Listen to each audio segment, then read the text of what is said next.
going to see. So we don't need a microphone or anything. Yeah. We have to call it out. That would be best. Okay. But I think Tracy can tell you for the Google Hangouts if the audio is good. So we're doing separately on the camera this time. We're using the microphone on the camera to test the audio for the live streaming. So Okay. we've got two things going on. We've got the Google Hangouts over here, and we've got live streaming on the camera. So what should we do? So we just talk. Just talk Loud. loud. That's all we have to do. Not yell, but talk loud. That's not why hard for us. we're testing the levels right now. Okay. Yeah, so I think this is going to be recorded for future posterity, and we're live streaming with that camera. So just curious, because all of my other Chinese school or whatever, we all use Zoom. And right now, Zoom just extended for anything from K to 12, any school district or teacher, it's a free. In the past, you have to pay $14.99 if you have the meeting over 40 minutes. Michael knows. I talked to Mike. Mike knows. What I believe, and Tracy can confirm when she's not busy, is that the Google Hangouts meets the education requirements for privacy and that sort of thing.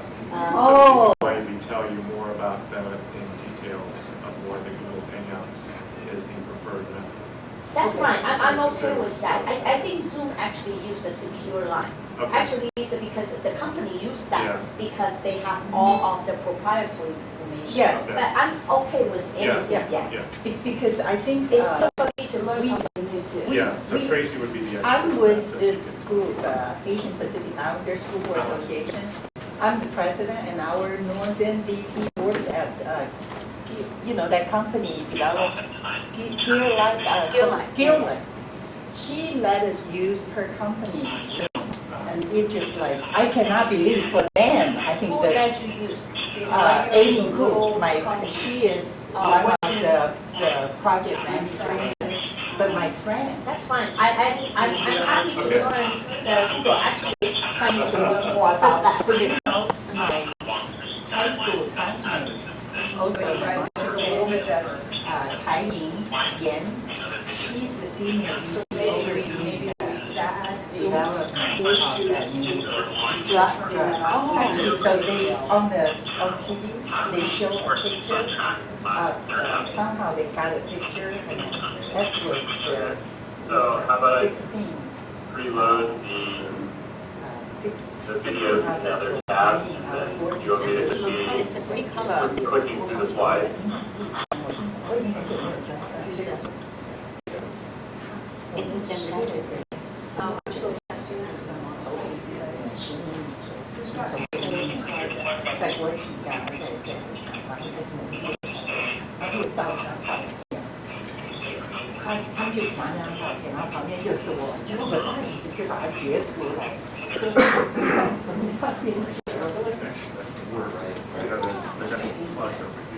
You guys, up in our office is a charger for my Bluetooth speaker. It should be on the row behind my desk. You'll see a black cable. If you can grab that in the brick, and I need a power supply from here. I'm going to try to run audio through the JBL. Power supply. Oh, okay. Yeah, sorry. Yeah, everyone's good.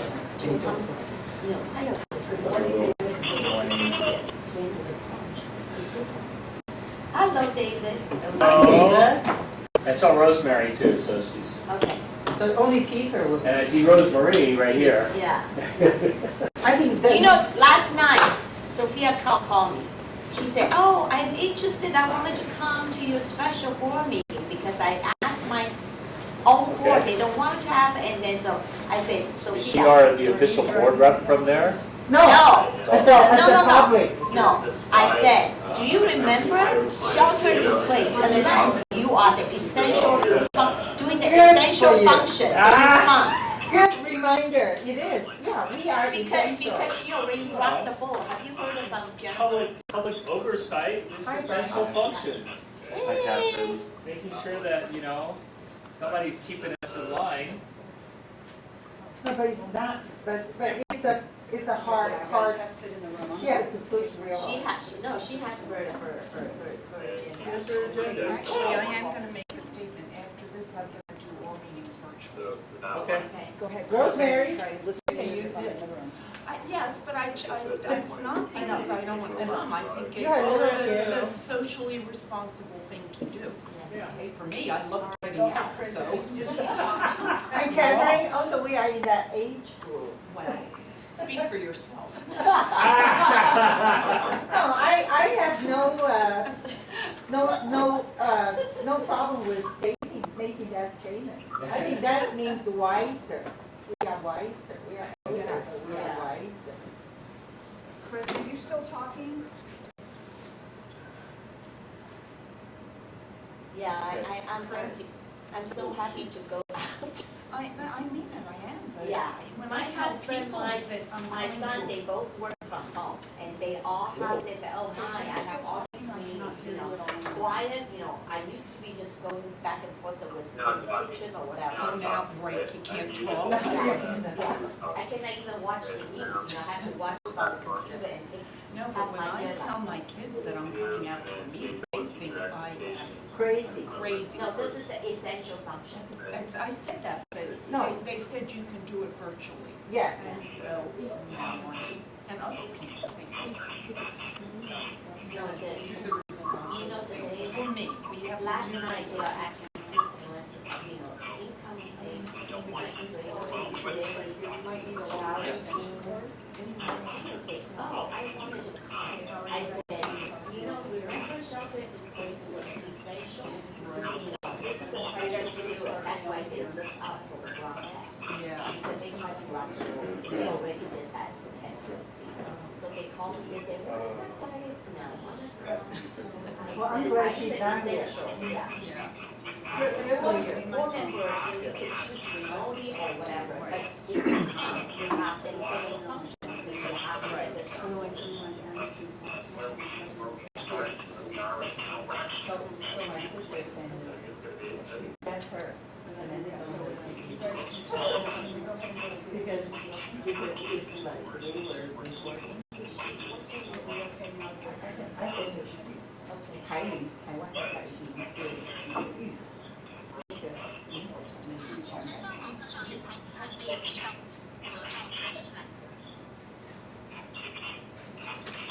Thank you guys for working extra hard to make this I don't happen. know, can you hear me, Chris? Your video is coming through, but it's cracked. Newsom is saying. Yeah, it's could might be until, at the end of the year. yeah. Maybe till the end of the year. I think it will be. That's Really? what yeah, I definitely, You know, I my- agree. Yeah, I think it'll be to but the you end know, of the year. what's sad about it is my sister-in-law can't, because my father-in-law is like 97, so she can just for a short visit from Taiwan. So at first I was worried about they might be coming over, but then she said, but in Taiwan they are very strict. Okay, and so when she came out of the airport, she was expecting at least somebody would take her temperature. Temperature. No, nothing.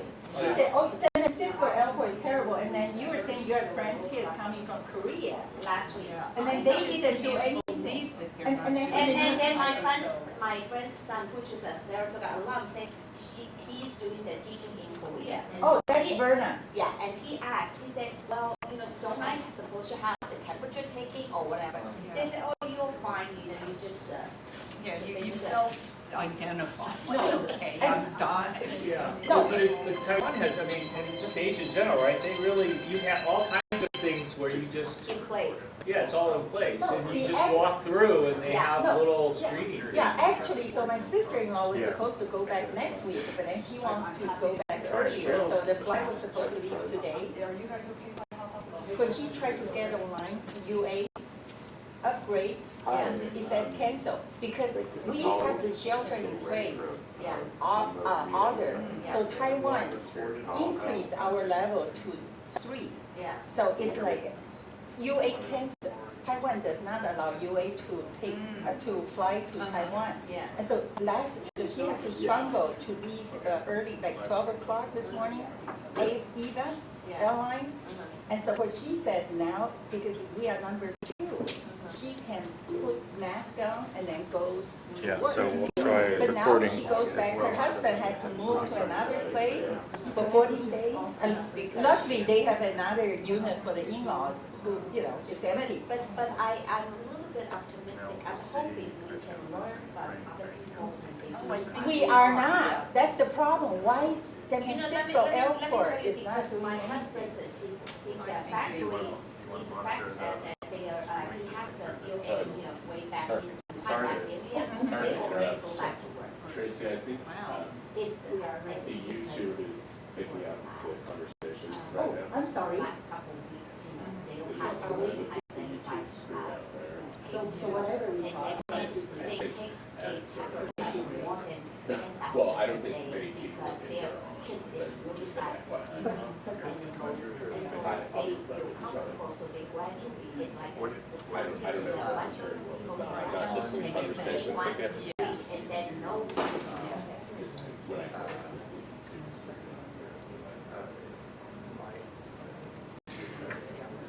The internal is the very top. Oh, is it? Okay, just on these controls here then? Right there. Oh, okay. Internal or input 1 or input 2. So you, Oh, internal, okay, that's what it was. So I don't think any I of it's see. on so yet. you could actually Oh, make good. I don't input want to 1 pass us over. channel 1. Okay. Just make channel 1 the Okay, okay. mic. I see. So that's what internal left, okay. Yes. I'm gonna close it And for then I you right changed now. it to, because we weren't getting a good audio feed at line, I changed it to mic, and then I changed it Okay. to manual to keep it at this level. But Okay. I don't know, we could go to auto, but I'm afraid it wouldn't pick up. Okay, Right now, with everything seems to be working, and if we can control it on that side, that's Yeah. probably a better choice. okay, okay, good. Neat. Can you unlock that? Actually, what you're saying, unlock, thank you. Let me see.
So we're seeing delayed response on that, because as I was walking by your thing, I saw on the street that you were walking there. When I got in here, you were just right here.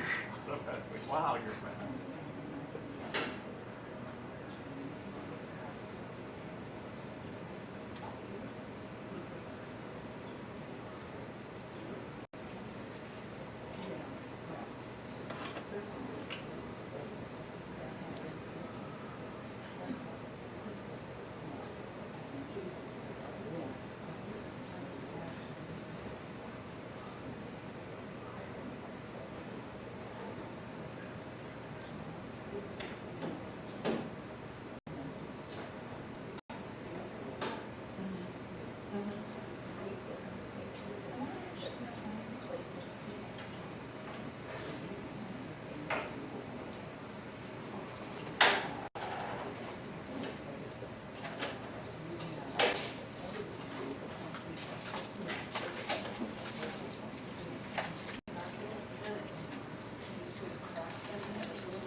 No wonder.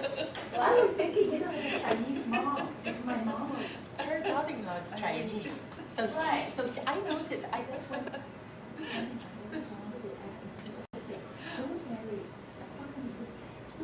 Yeah.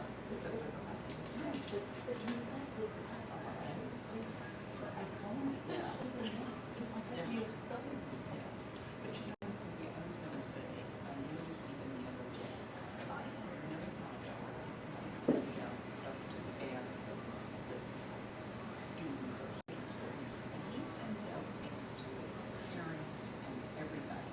I really think the board has to be on that. I mean, because otherwise it's like, to me, it gives the I have impression. in the church, I have that, you know, I was in the marketing, because did you know that? This may be, I know. Yeah, because I really feel that that's, and some of the stuff, I think, yeah. Otherwise, it's She like, suggested, and the president said, I just think it doesn't look good for us. yes. And also, I really, some things I realize are legitimate, have to some things, even if it's a, just say this is what I'm gonna send out in the next quarter. Yeah. So we have. So we have a heads up. I mean, when you say no surprises, I mean, Is it that's. cold? It is cold. No ice, no. It is nice. So that's- Good morning. Good morning. Is there water anywhere? I neglected to bring water. Oh, what's that called in place? I'm gonna. Shelter in Shelter place. here in my little space. So those are just two things that I mean, because people, They first thing they will call, like, you know, Yeah. or Oh, your hi, neighbor. hi, Jen. Hello. hi Jade. Yeah, So, you're right. Yeah, that's good for you. Especially I need to say it. Oh, hi, Peter. they would like to get comfort. Okay, no, we are in audio. Exactly. Because that's where I see In it as a 1976. leader. right, that's exactly what I think, and the fact that it's just, and that makes it I like, will now it's, do it's not a group effort. Yeah. And so, I mean, I usually don't stand by ceremony or things like that, but in this case, I just feel it's, We are together. we're together. I'm with you.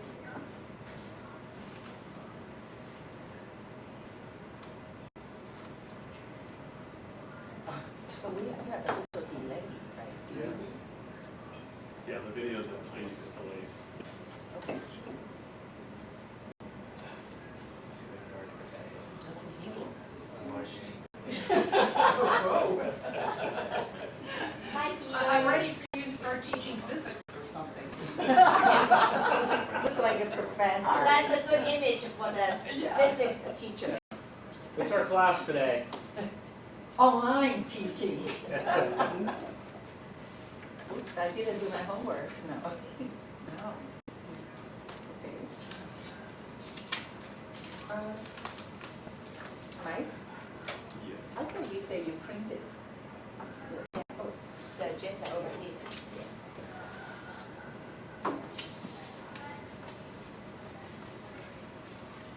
Thank you. I don't need it. Okay. Smell? The coffee? Yeah, well, they didn't have half and half, so I bought this like it was chocolate or chocolate toffee creamer thing. Okay. So it's I went to Starbucks yesterday. To go. I need to go, and the guy said, I'm so sad to work. Because nobody, you know, so people just want you to go, you know, to use that community sense on that. I said, can we do? Yeah. This time of year, that's kind of a little bit so. Actually, the other thing I was thinking too is this is gonna definitely impact our budget. I know, It's I on mean, my that's the list of very first thing. questions.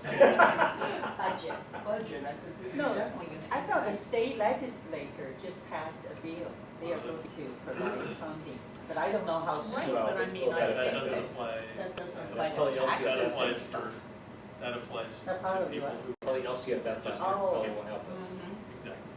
That had specifically to do with the people who are paid based on attendance. yeah, We're not. So. right. Well, then school services, that we have to start offering. Well, Rosemary will be busy Well, updating and, yeah, Yeah. yeah, that's what I mean, taxes, it's, yeah. Maybe we can freeze your retirement. Yeah, due to the circumstances. early, and you can save that money. it'll be a near. That doesn't work. Okay. So, one more minute. Oh, that must be the other bill. I saw Lurkin in the picture, I'm like, where is it? Perfect Is location. that Larry? No, And if you can imagine That's, at this time, we bed. have no kitchen. All right, good morning. Can I give you guys a real quick audio check? Okay. Because you're remote. I know. All right, good morning, everyone. Good So morning. this obviously is an unprecedented time, and we're in unique circumstances. You do not have a mic in front of you. I will ask you to please be very mindful of comments and conversations while we're in the board meeting. We have a very small Bluetooth. I've gotten confirmation from our folks in the Google Hangout at various remote locations that they can hear you. But once we go live, we're going to be doing two things simultaneously. We're going to have conversations in the room. We will have a presentation that will be delivered by Carrie Bosco and her team. And if you can see that camera in the back of the room, we are also live streaming. Jane will be managing comments via the email account associated with our live stream. And Mike will be the master of ceremonies to keep us all on task. Do we have any questions? We need to speak loud. You will need to speak up, and I will apologize. Some of the audio may sound a little garbled. We have maximized the audio as much as we can. Okay. okay. So we have a camera over there, that's why. So this camera is on the room, and then we've got a camera also doing a live stream on YouTube, totally separate from the Google Hangout. Okay. So that one is for the public, and this one is for staff and people. Participants. Audio volume up. Those of you that are remote, if you could please hop in the chat. If you do not hear one of our board members or Mike, I'm going to ask them to go one at a time. Mike, go ahead. Good morning, everyone. Hope you can hear me. And we are looking for confirmation in the chat that you can hear us. Rosemary. Good morning, everyone. Catherine. Good morning, everyone. Cynthia. Good morning. Brian Safine. Morning. David. Hello. Rosemary. Good morning, everybody. Okay, so I'm about to hit Peter is on. record on our audio, which is Jane's recording kit. Can we test Peter's audio? Peter, can you unmute, please, so we can test your audio?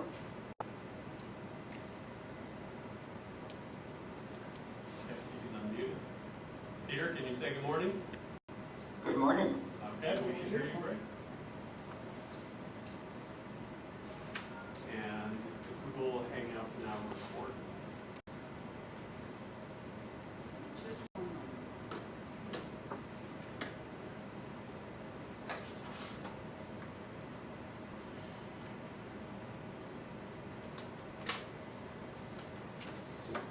Do I have permission to record all of you? Yes. Yes. Okay, our Google Hangout is now recording. Do we know who all is on? It's staff, so Tony, Heath, Brian, Jane, Carrie Bosco, Julie Grenier, Christy, Chris Ori. It's all staff members. My new staff, I just wanted to know which ones. I think I saw Greg on there too. So, so Brian is here in person. Yes, but he's also back there chatting. He's cloned himself. Also going to check out Tony Thurman's conference Yeah. call at 10 o'clock, so if I'm not here after that point, that's no good. Okay, Okay, great. So thank we are you. ready, are we ready to We go? are ready to begin. I now call -20 issued by California Governor Gavin Newsom on March 12, 2020. Any or board members may attend the meeting by phone.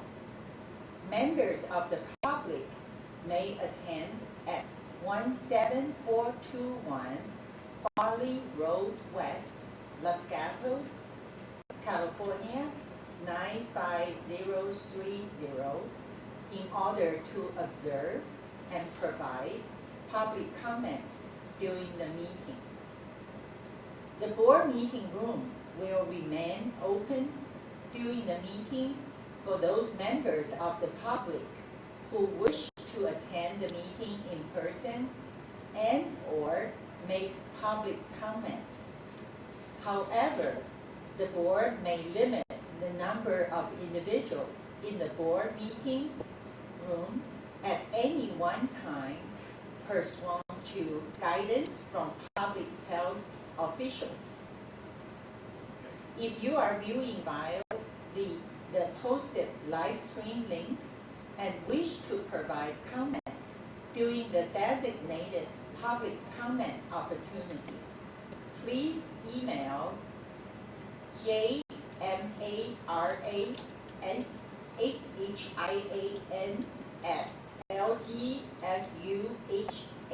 jmarian@lgsuhsd.org, and your comments will be read as appropriate. So now, Superintendent, please do the roll call. President Chang, Here. Vice President Guidry, Here. Clerk Hertan, Here. Trustee Rossi, Present. and Trustee Say. Here. Thank you. And Now just is, For the record, Trustee Hertan is participating remotely. All others are in person. thank you, Mike.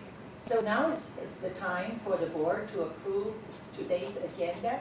Do I have a motion to approve the agenda? So move. Catherine make the motion. Second. Rosemary seconded. So all in favor, We're please gonna- say aye. Remember, Oh, roll because call. we have a I'm member sorry. Okay. who's participating remotely, we'll do roll call for any Okay. vote. So we'll begin. President Chang, Yes. Vice President Guidry, Yes. Clerk Hertan, Yes. Trustee Rossi, Yes. and Trustee Say. Yes. Thank you. So the vote is unanimous.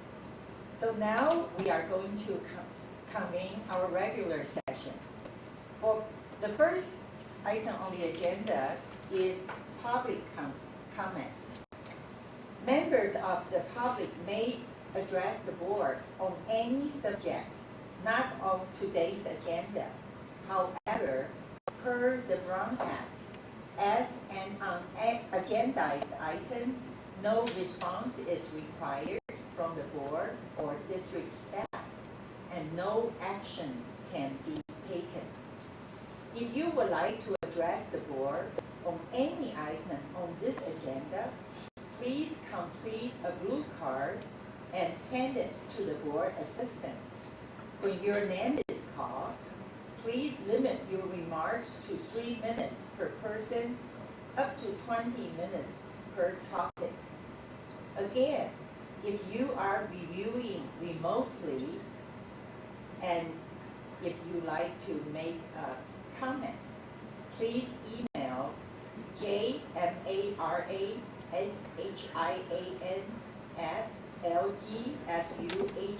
jmarian@lgsuhsd.org prior to the designated time to be read. Seeing no blue cards, and Tracy, can you check if anybody, okay, so nobody has turned in any public comments. Jane will Online. notify me via text if we do get any. Okay, so, so now we are going to have,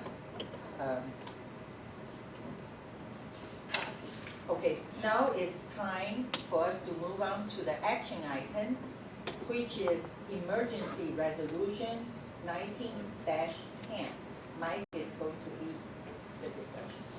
Before I introduce that, just want to give a brief introduction introduction to today's meeting. So obviously we're living through unprecedented times. I've never seen such a sustained yet dynamic situation in my 30 years in education. We as a staff and administration have been moving very quickly, making a lot of decisions as circumstances change, sometimes hourly. And I very much appreciate the patience and the latitude the board has provided to staff to best support our students and our teachers and our support staff. I can say that some of my colleagues around the county have not felt the same freedom and latitude that you've allowed us, so I really appreciate that. And we've tried to keep you updated via email, but the purpose of today's meeting is really to kind of bring you fully up to date with what we have been doing and what our plans are moving forward, let you ask questions. There may be a lot of questions that we just simply don't have answers to yet, but it's good for us to kind of discuss those. While it has been challenging over the last 2 to 3 weeks, I'm extremely proud of the way our students, staff, and families have responded. We're working together to ensure that our staff and students are as safe as possible, and to make sure that we continue to provide high-quality education that our kids deserve. I'm particularly proud of the flexibility and professionalism our teaching and support staff have exhibited through this, especially as we've now begun a shift to online education.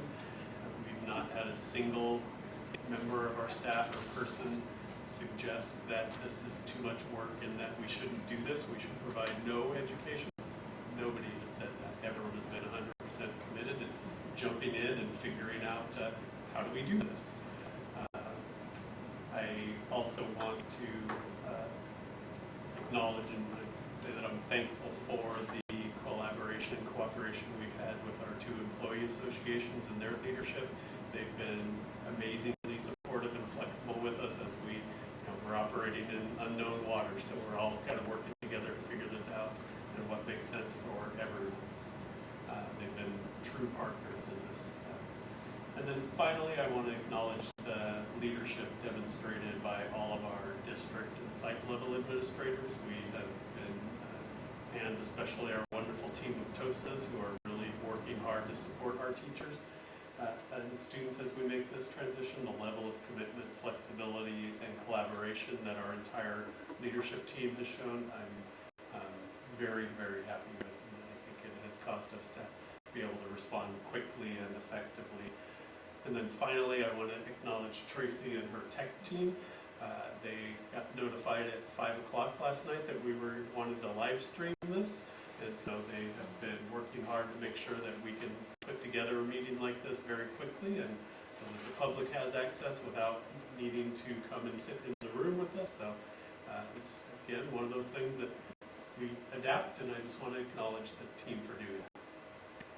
So, with that, we move on to the resolution. So, the current school closure was initiated through an action taken by the County Superintendent of Schools. And the County Superintendent of Schools has the statutory authority to close schools in a particular county. So to be clear, our schools are closed because of that action, not because of local action. We did not close schools, the county superintendent did. And that was based upon an immediate and perceived need.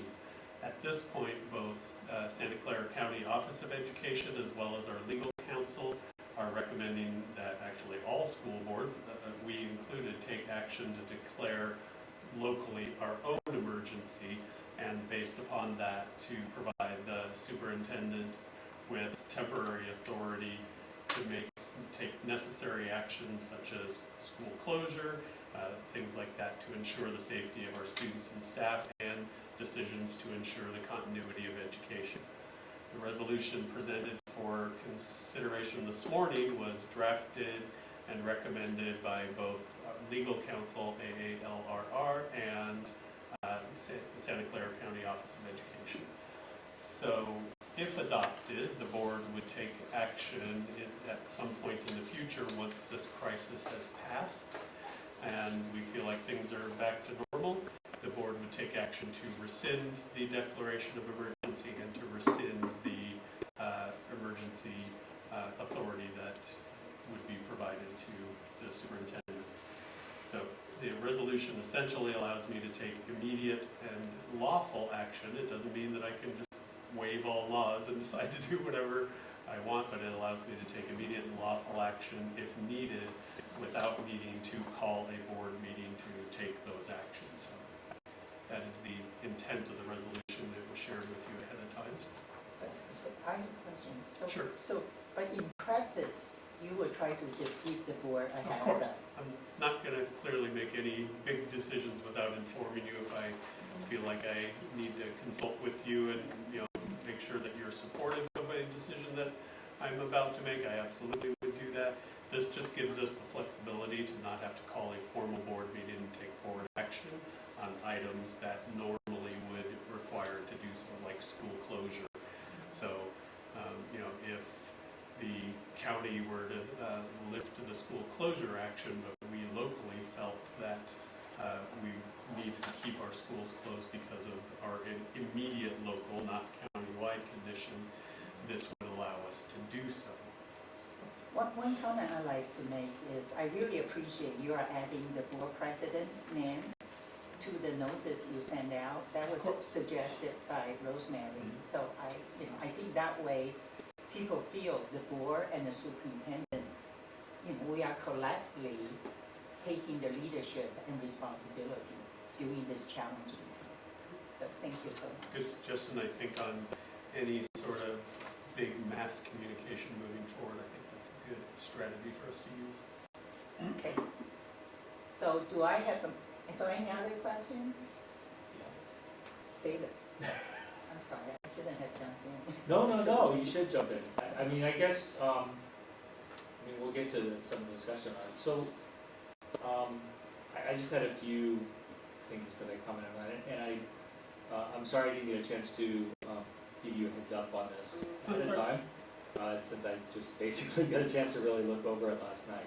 So, I guess, the biggest concern I had was that there's no end date on this. So unless the board actually ends it, this could basically run forever.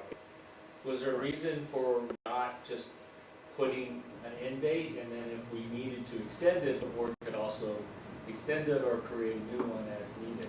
What was the reason for not having an end date on this? So I think it's because this situation doesn't have a clear end date in terms of when it's going to be resolved. Nobody can answer that. And I think the belief is that when the board feels it's appropriate to undo this resolution, the board just can take action on that at any time, even through calling a special meeting or any other sort of situation. So, because, I understand that. Although we could say, well, probably be done in a year, maybe it'll be done in 6 months. Who knows, right? But we could certainly still put something down, right? Even just say maybe through the end of the school year or until the beginning of the next school year. absolutely, you could And amend then the it's resolution. very easy for the board to put a new one on, just as easy as it is to take it off. Yep. And I guess just my comfort level would be a little bit higher if we had something that just said there is an end date on this. So is this the recommendation, this is a template, like all the school district use, because it's referenced by the AALRR and then the county? So my understanding is that AALRR drafted this exact one. The county one that the county office sent out removed a couple of the conditions, like the one about declaring employees as disaster workers, which we actually, all public employees in the state of California are actually designated as disaster workers. What this does is just gives me the authority that if we don't have a disaster declared, we have an emergency declared, but should this escalate and there's a declaration of disaster at the state or county level, this would allow me, without getting the board back together, to actually implement that if needed. I have trouble imagining a scenario where that would, but I had trouble imagining this scenario 3 weeks ago, Yeah. so. Comment? Peter, your turn. I think it's still advised to have a time limit on the authorization, because in the event we can't group again, it would then terminate the authorization that might pass.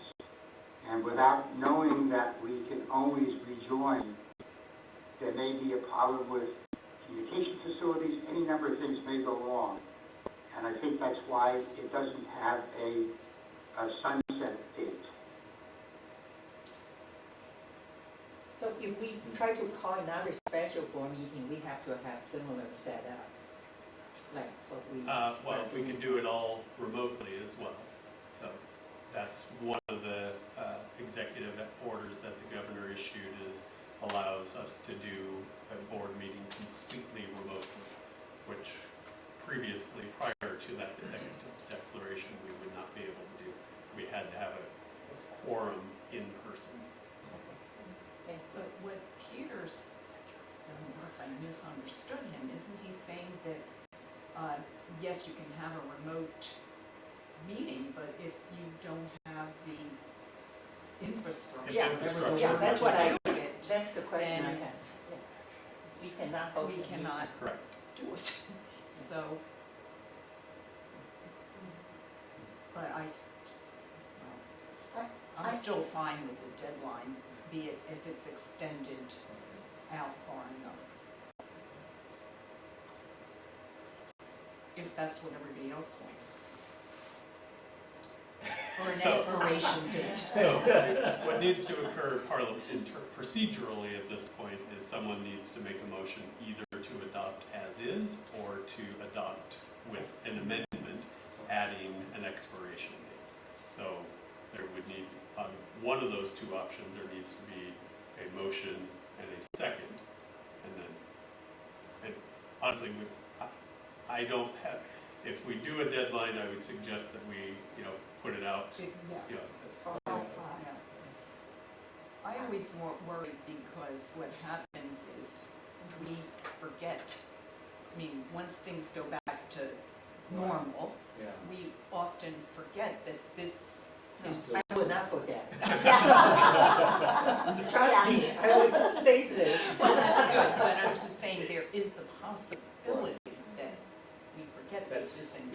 Put it, yeah, and then I could, maybe we could give until the end of this year or something like that, at least because there are so many unknown on that. When you say this year, physical year or calendar year, Calendar year, December 31st. because if 2020. during the summer we don't have the time, if things happen, how are we going to, regroup on that one? Yeah. I personally, I'm the one usually like a very, and I really appreciate David for bringing up this deadline. But based on the condition, I personally feel comfortable without the deadline. That's just my position. All right, then I'll make a motion to accept this action item, emergency resolution 19-10, as it's presented to us. Second? So, Can we throw one more Yes. discussion into it? I'm sorry. Oh, you have one, right? Yeah, there was one other question that, the other questions on here are more things that we can talk about afterwards, but the other thing that I didn't see in this resolution, and I'm not sure how much we might want to try to do it, is it doesn't really talk anything about our current efforts towards doing remote learning or remote teaching.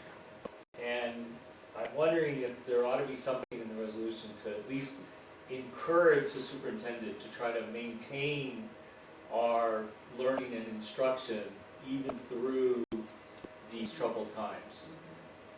The way it's set up right now, it kind of just says, well, you can close the school and move everybody around and do whatever times, right?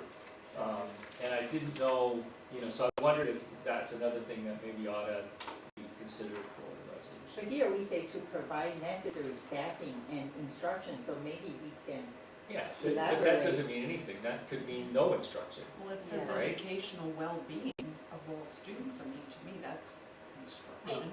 just, Yeah. I mean, the intent of the resolution is twofold. One is to have a local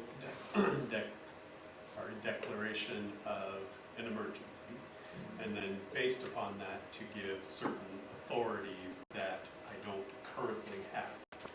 That is the sole intent of this. It is not to articulate a vision or what we believe should or shouldn't happen with our educational program, anything like that. So I think that's why that wasn't included, is that this is attempting to serve Yeah, right. a fairly narrow purpose. And then the other piece is why we have this special report meeting. Right. You're going to give us a. Right. And It's up to There's- us to. there's no doubt in my mind that continuing to provide the highest quality education we can still is our core purpose as an organization. So the idea of not offering any educational services or the highest quality that we can, I don't personally even see as an option. So, And I think that is a unified message from our entire governance team. So, David? So, sorry, Catherine. no. It just kind of brought up one more question. So, this basically is power that's provided to you as superintendent. Correct. If, and I apologize for even implying such a thing, but if for some reason you were no longer able to fulfill that role, what would happen then? But that's it. Whoever you would designate as superintendent during that time, whether that be an interim, a permanent, whatever, would assume these same powers. But remember, you as the board always have the authority to rescind this at any time.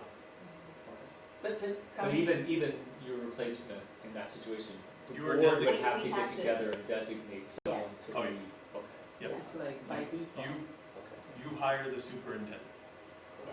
okay. Nobody else has the authority to do that. Yeah, that's No, the sole but in prerogative. case somehow, we have someone else to, Yeah. then it's. Get hit by a bus on my way home today, right? And so you're You designating. won't. You're designating this authority to a role, the Yes. superintendent, to a Right. job title and role, I see. not to an individual person. That's And correct. then you decide who fills that role. Okay. Okay, Catherine? Sorry. No, that's okay, it's answering the question, yeah. Oh, that was your I question second too? the motion. Okay. Okay, so now we are back to, so we have, We're in discussion, Peter. You got a motion and a second? we have a motion and a second, so now it's roll call. Okay. President Chang, Yes. Vice President Guidry, Yes. Clerk Hertan, Yes. Trustee Rossi, Yes. and Trustee Zhang.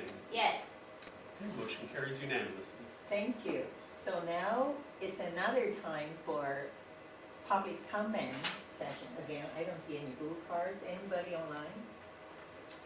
Sending, okay, public comment. So now let's move to COVID, how do you pronounce that? COVID. COVID-19 update. And I'll give a little introduction to that, and then we're going to have a variety of staff members sharing information. Prior to our school closure that we're now in the midst of, our focus was on prevention efforts through education of both staff and students, as well as some enhanced cleaning strategies. And we were heavy into the implementation of those, and then all of a sudden we closed. So we have moved on. We've participated in regular calls with the county for the last week or so. It's been at least once a day, sometimes multiple times a day, with the county office as well as the public health department. There's been really strong countywide collaboration among the school districts, and particularly focusing on this issue of school closure, because if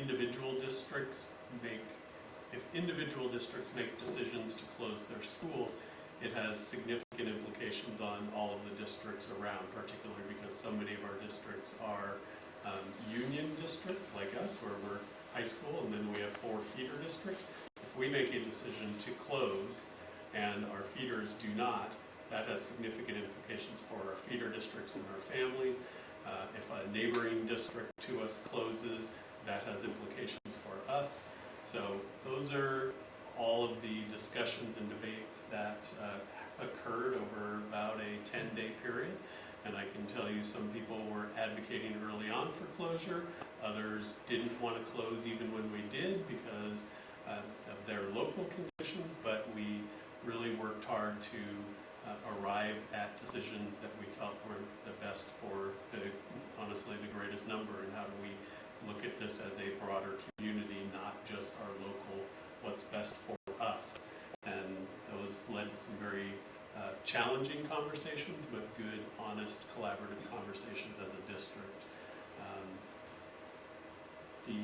We began the planning as a school district about 2 weeks ago for the possible closure of schools and how we would continue to offer education. That really ramped up last week as it became increasingly clear that we were likely going into a school closure, not knowing exactly when, but really beginning to believe we're going to close. It's inevitable. It's a question of when. So really started to ramp that up last week as the urgency kind of escalated.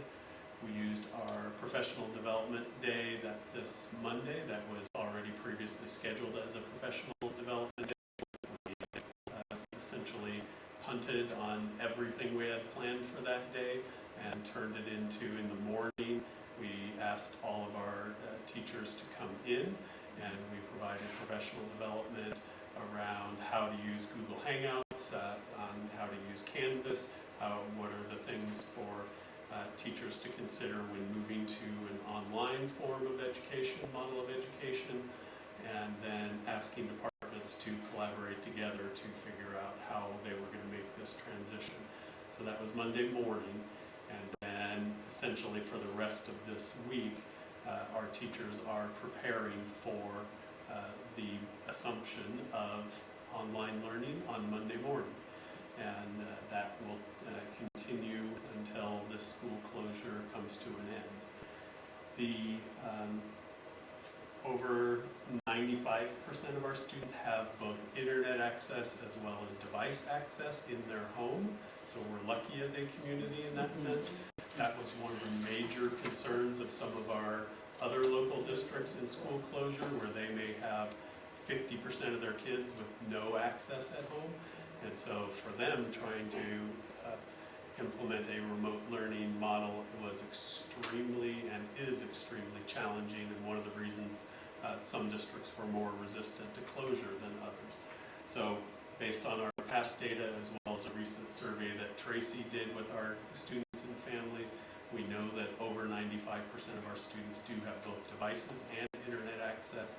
And then we have communicated broadly with our families that if they do not have access to either of those things, they call individual hotspots, cellular hotspots that we're able to provide to students. So we believe that 100% of our students will have online access with both devices as well as internet access.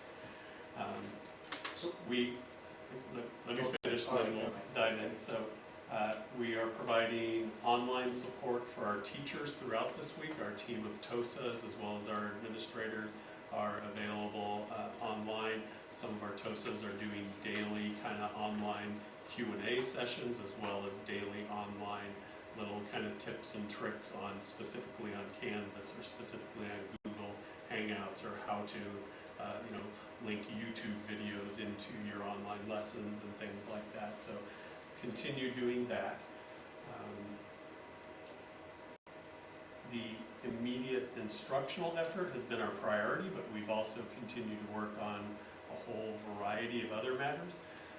Providing meals, we have an obligation to continue to provide meals to our students who qualify for free and reduced lunch, so we have been working on that. You'll hear about that. What percentage? It's a very small percentage, it's like 1% or something. Providing clear communication to our staff and our families, which has been challenging because things change constantly. We'll make a statement, and then 2 hours later, the state will come out with some new executive orders that completely change the statements that we made. So we are trying to make sure that we are clear, providing clear communication.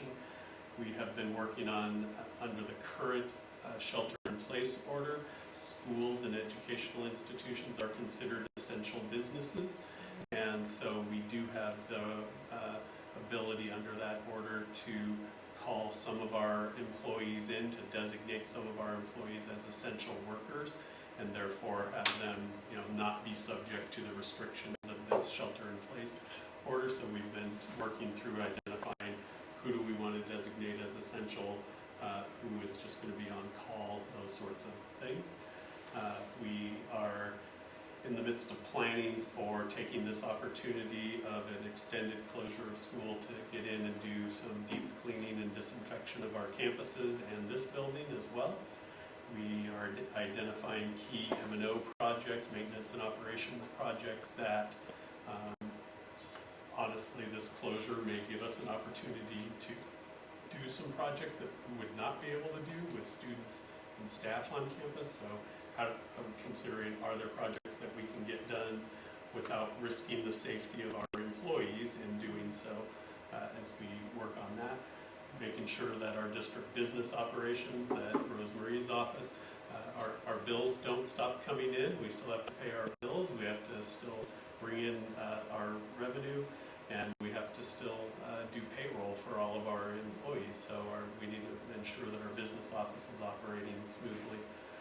And then for those employees who are working exclusively from home, particularly our non-teaching employees, we're kind of working through a process of how do we sort of manage that sort of distance thing, whereas a district or site manager, I would typically walk around, interact with people, have cabinet meetings, things like that, and monitor.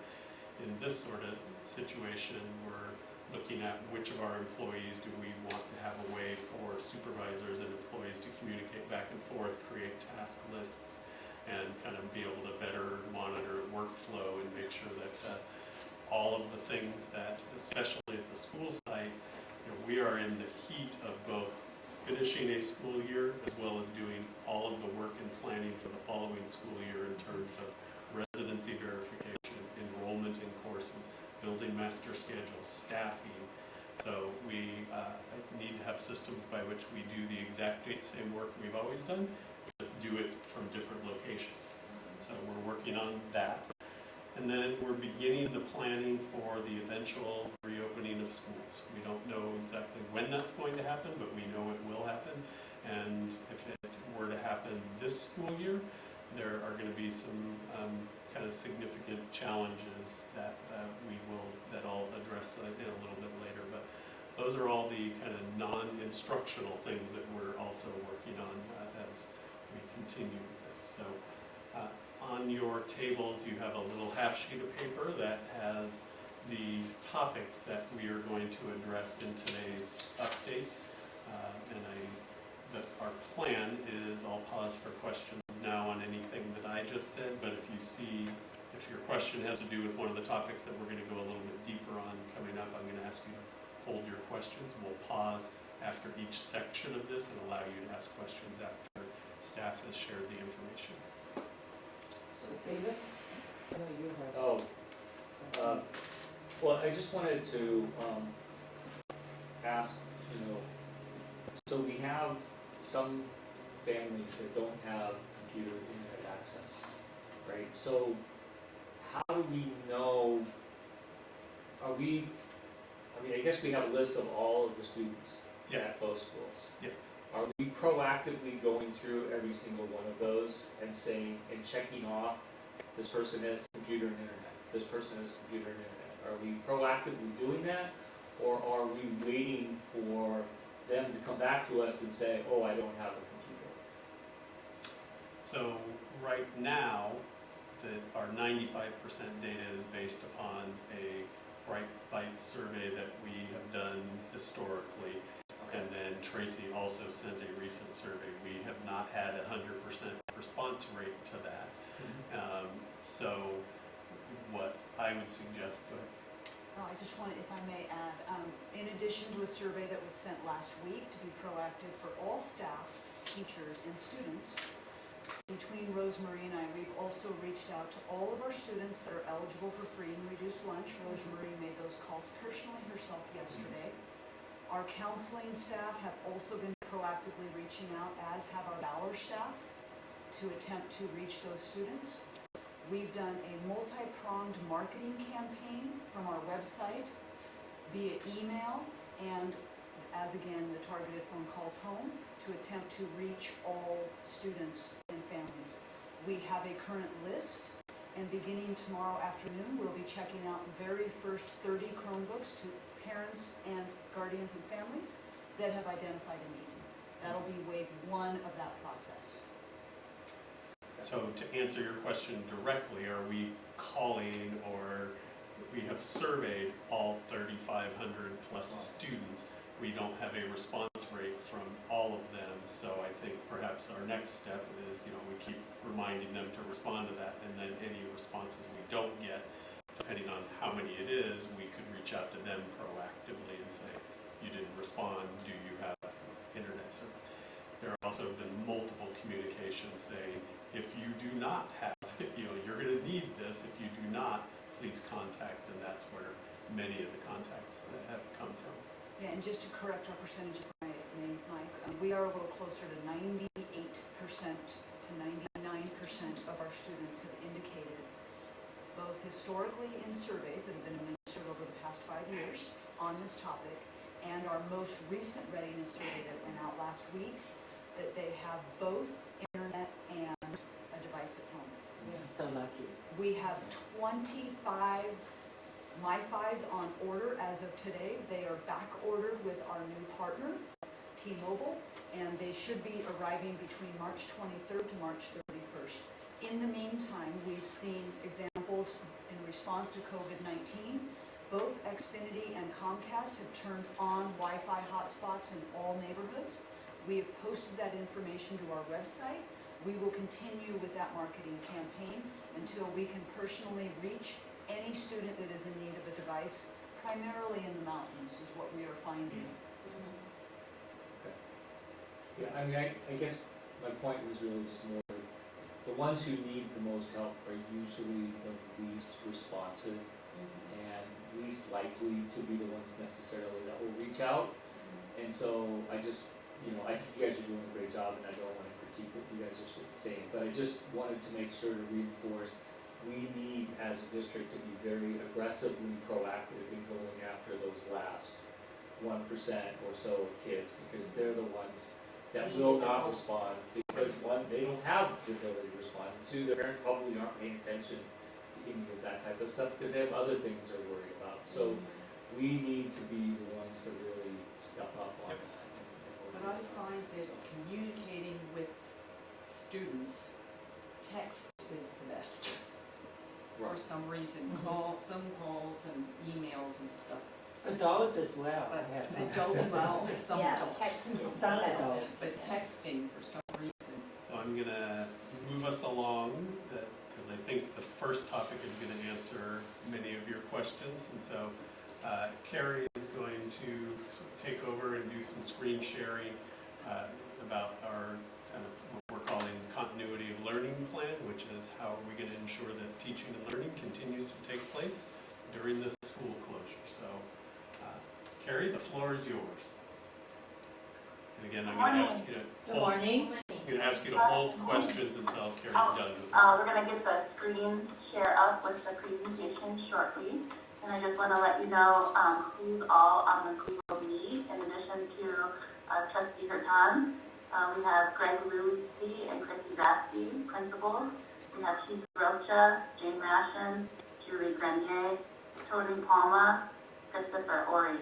And Julie and Christopher have been working so hard to put this presentation together. And I want to just follow up to Mike's introductory comments and let you know we have been working over the last 2 weeks in order to update our emergency plan to address COVID-19 and to provide a plan for continuity of learning. We're looking at 2 different scenarios. Level 2, which would address broad absenteeism of our teachers or students, and then level 3, where we find ourselves today in school closure. We had the opportunity actually to review these plans with both the leadership team at Saratoga and the curriculum council at Los Gatos prior to school closing, and then also utilize our staff collaboration last Wednesday afternoon to further review the plan. Thursday morning, students Can actually I, had a tutorial on just to put- prevent Okay, now it's good. Okay. COVID-19. And so we were able, as Mike indicated, to modify our professional development day this past Monday in order to focus on our plan and implementation and training of the affiliated tools with all of our teachers and staff. In this presentation, we're going to share more information with you about the plan, including guidelines and an overview of our Canvas learning management platform. In addition, we're going to share what we're doing to support our teachers and students. I'm going to hand it over to Christopher Ori to talk a little bit more about our plan. All right, so good morning, everyone. So last week on Thursday, and again, this stuff. Can you speak a little louder?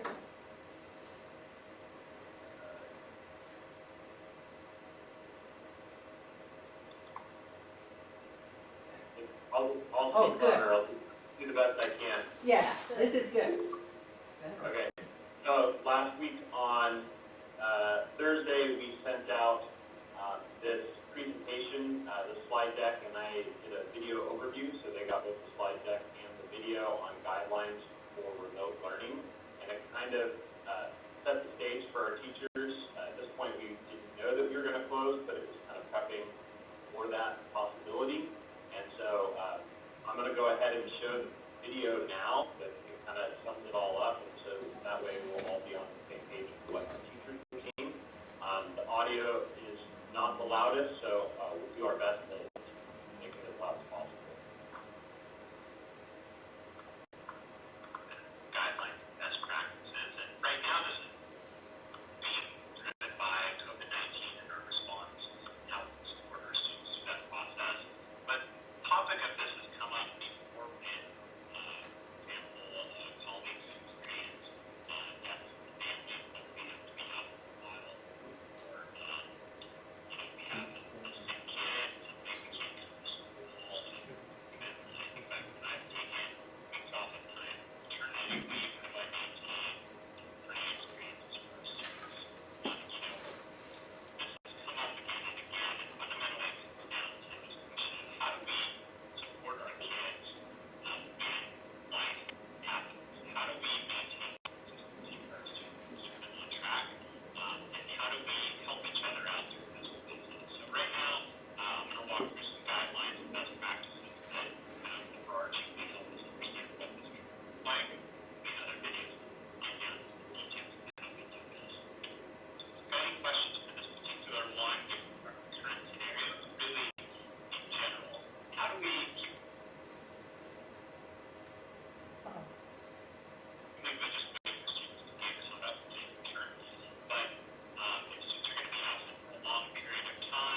access to that video and slide deck as well.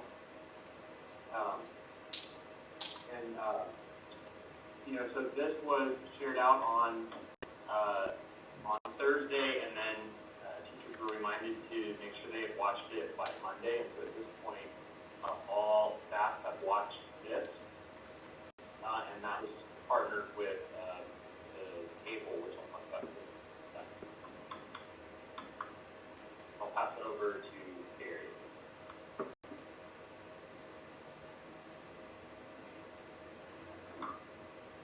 Okay, so just to recap the support for teachers so far, we had last Wednesday as well as this Monday to prepare our teachers and staff, as well as Julie, Tracy, Christopher, and Steph Rothstein have met individually with every department on our campuses to provide support.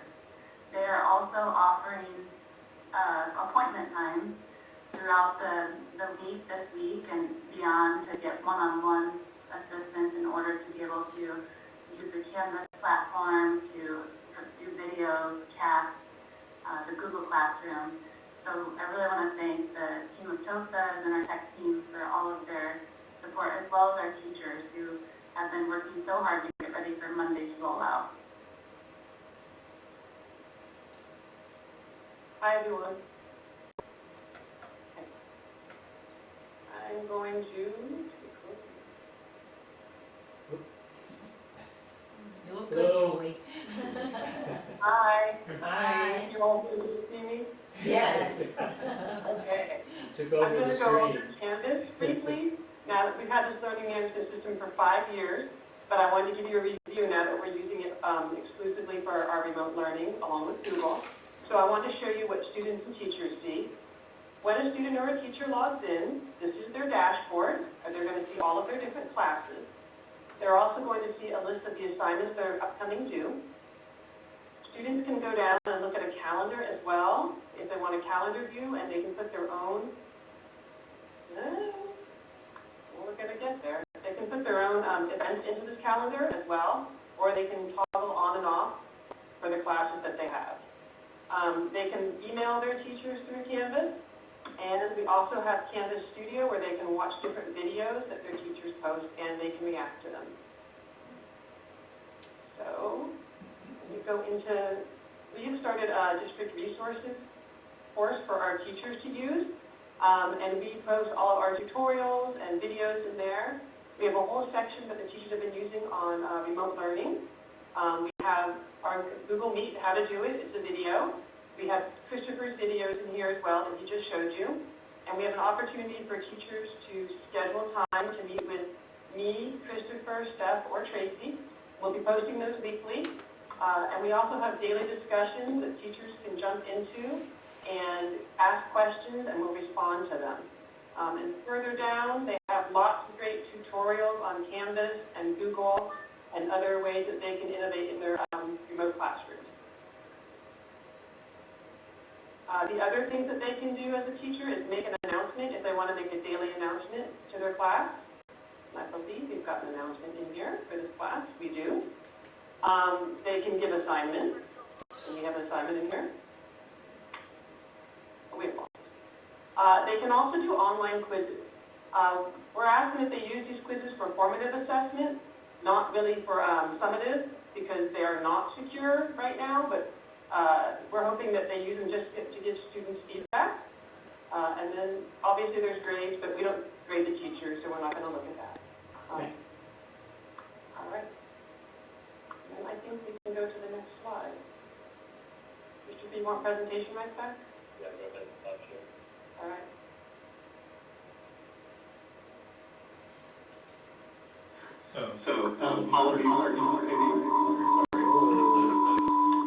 Just be aware, those of you on Google Hangouts, that when you're in presentation mode, the chat comments pop up on the screen. So be aware of that, please.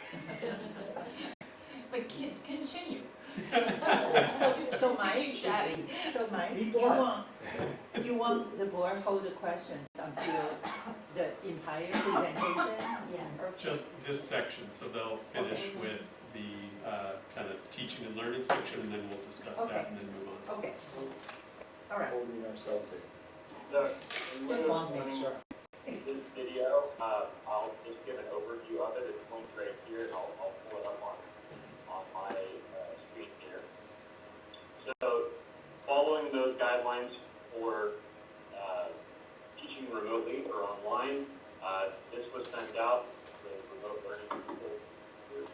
Basically, as we were starting to plan for how do we roll out what a remote learning model would look like for teachers, knowing that campus is going to rules to do that, we went back and looked at our campus goals for 2015, 2019, and in short, basically, our teachers have come a long way in their Canvas, and so they're really well poised for the situation. Most all of our teachers are using Canvas in a regular way, so it's really just about kind of calling out different elements of Canvas and how that would be used in a remote learning model.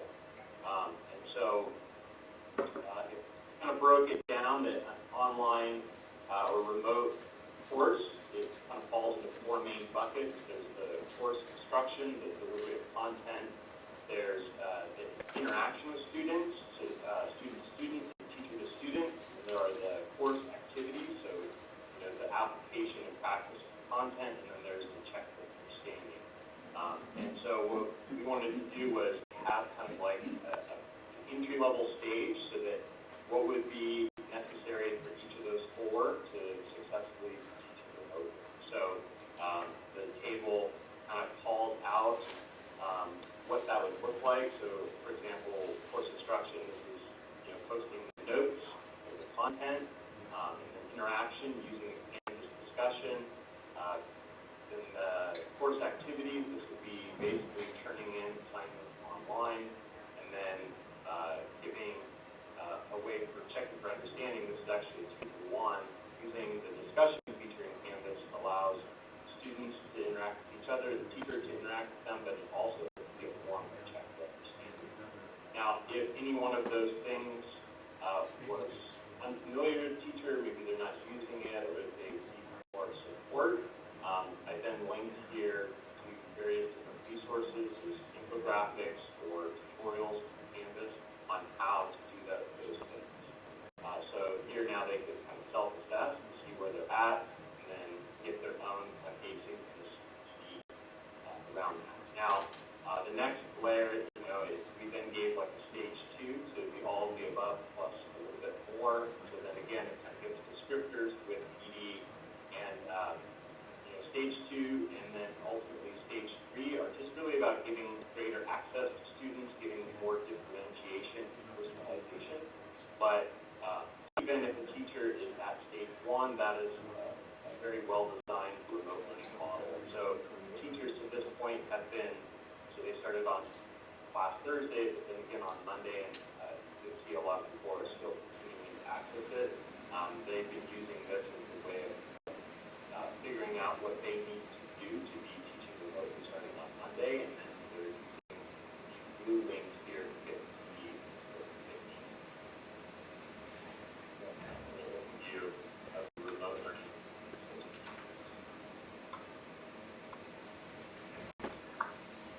Okay, so that covers the support that we're providing for teachers, and so in this next part of the presentation, we wanted to talk a little bit about the support that we're providing for our students as we move into the remote learning situation. So all students have their school-wide lesson on COVID-19 factoring the tutorial talk on Thursday. We sent out a number of messages to students and families, and we are currently preparing a more detailed message to send with this information this week. We are also reaching out to find students who might need Chromebooks used as well as Wi-Fi. We're creating videos that are specific for students, and then our team will be providing personalized support and a help desk for the students, just as we are for the staff. So if the student doesn't have their password to one of the platforms or needs some additional help, our team will provide that support to students. And then And we'll also be sharing out guidelines for expectations around their participation and their coursework. And so in developing our plan, our team checked in with a number of universities who have gone to the online learning to give some guidelines for teachers and staff. What is the appropriate amount of coursework that teachers should be assigning? And we're seeing at this time a recommendation is around 1 hour of coursework per scheduled class meeting time, or 5 hours per course every 2 weeks. And a number of our students have 7 courses, so it will be a robust program. We are asking our administrators to monitor these guidelines and to support as instructional leaders in the online platform as well.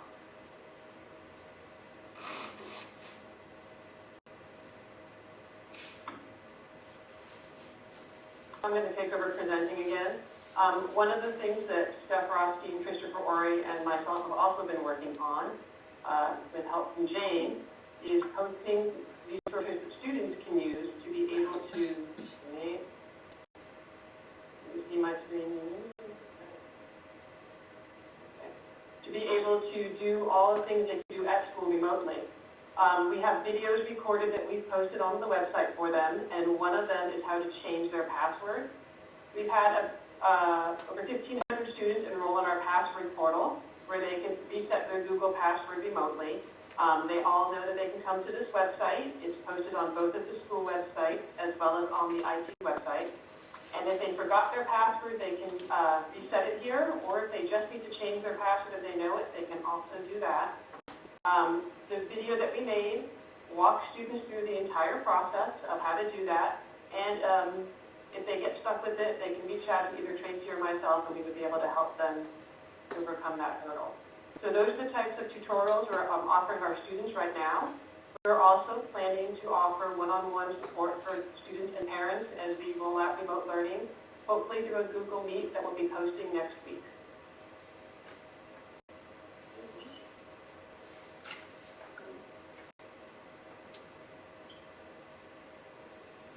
So at this time, we'd like to offer the opportunity to ask questions. And if we can't hear you, we'll just ask Tracy or Mike maybe to repeat them. But please, any questions that you have, we'd be happy to take those. David, no, I'm president, I should say vice. Go ahead first. Go ahead. Vice President, she may be the second one. I will not. All right, go I'll to go you. first. I want to be done with it. Okay, so Rosemary has questions? I just wondered, you said you reached out to colleges, which is interesting. Have you also reached out to other districts to see how they are approaching this, or, you know, best practices? Yeah. Use that term.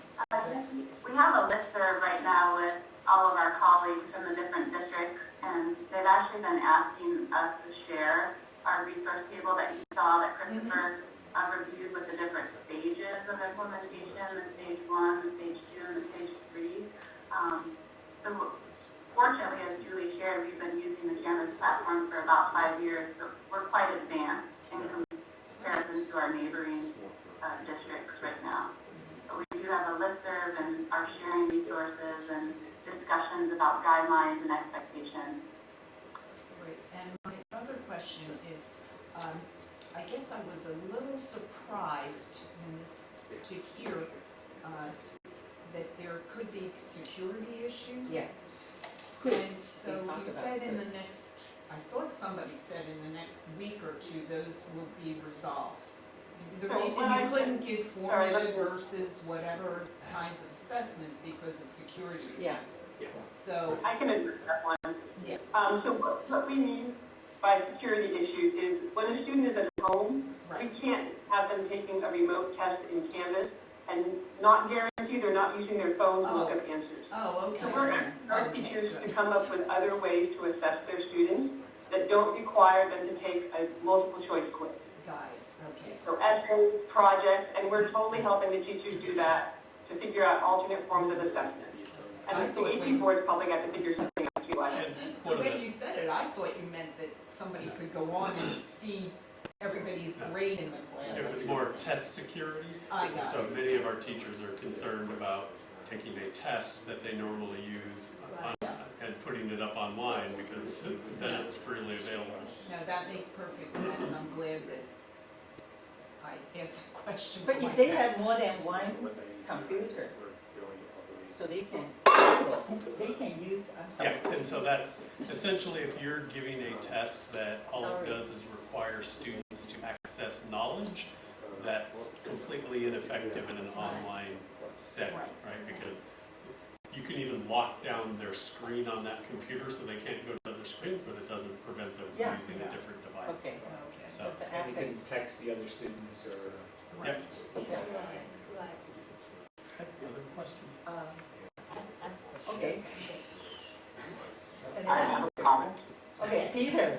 So keep in mind, and particularly in my consciousness as a student, that is,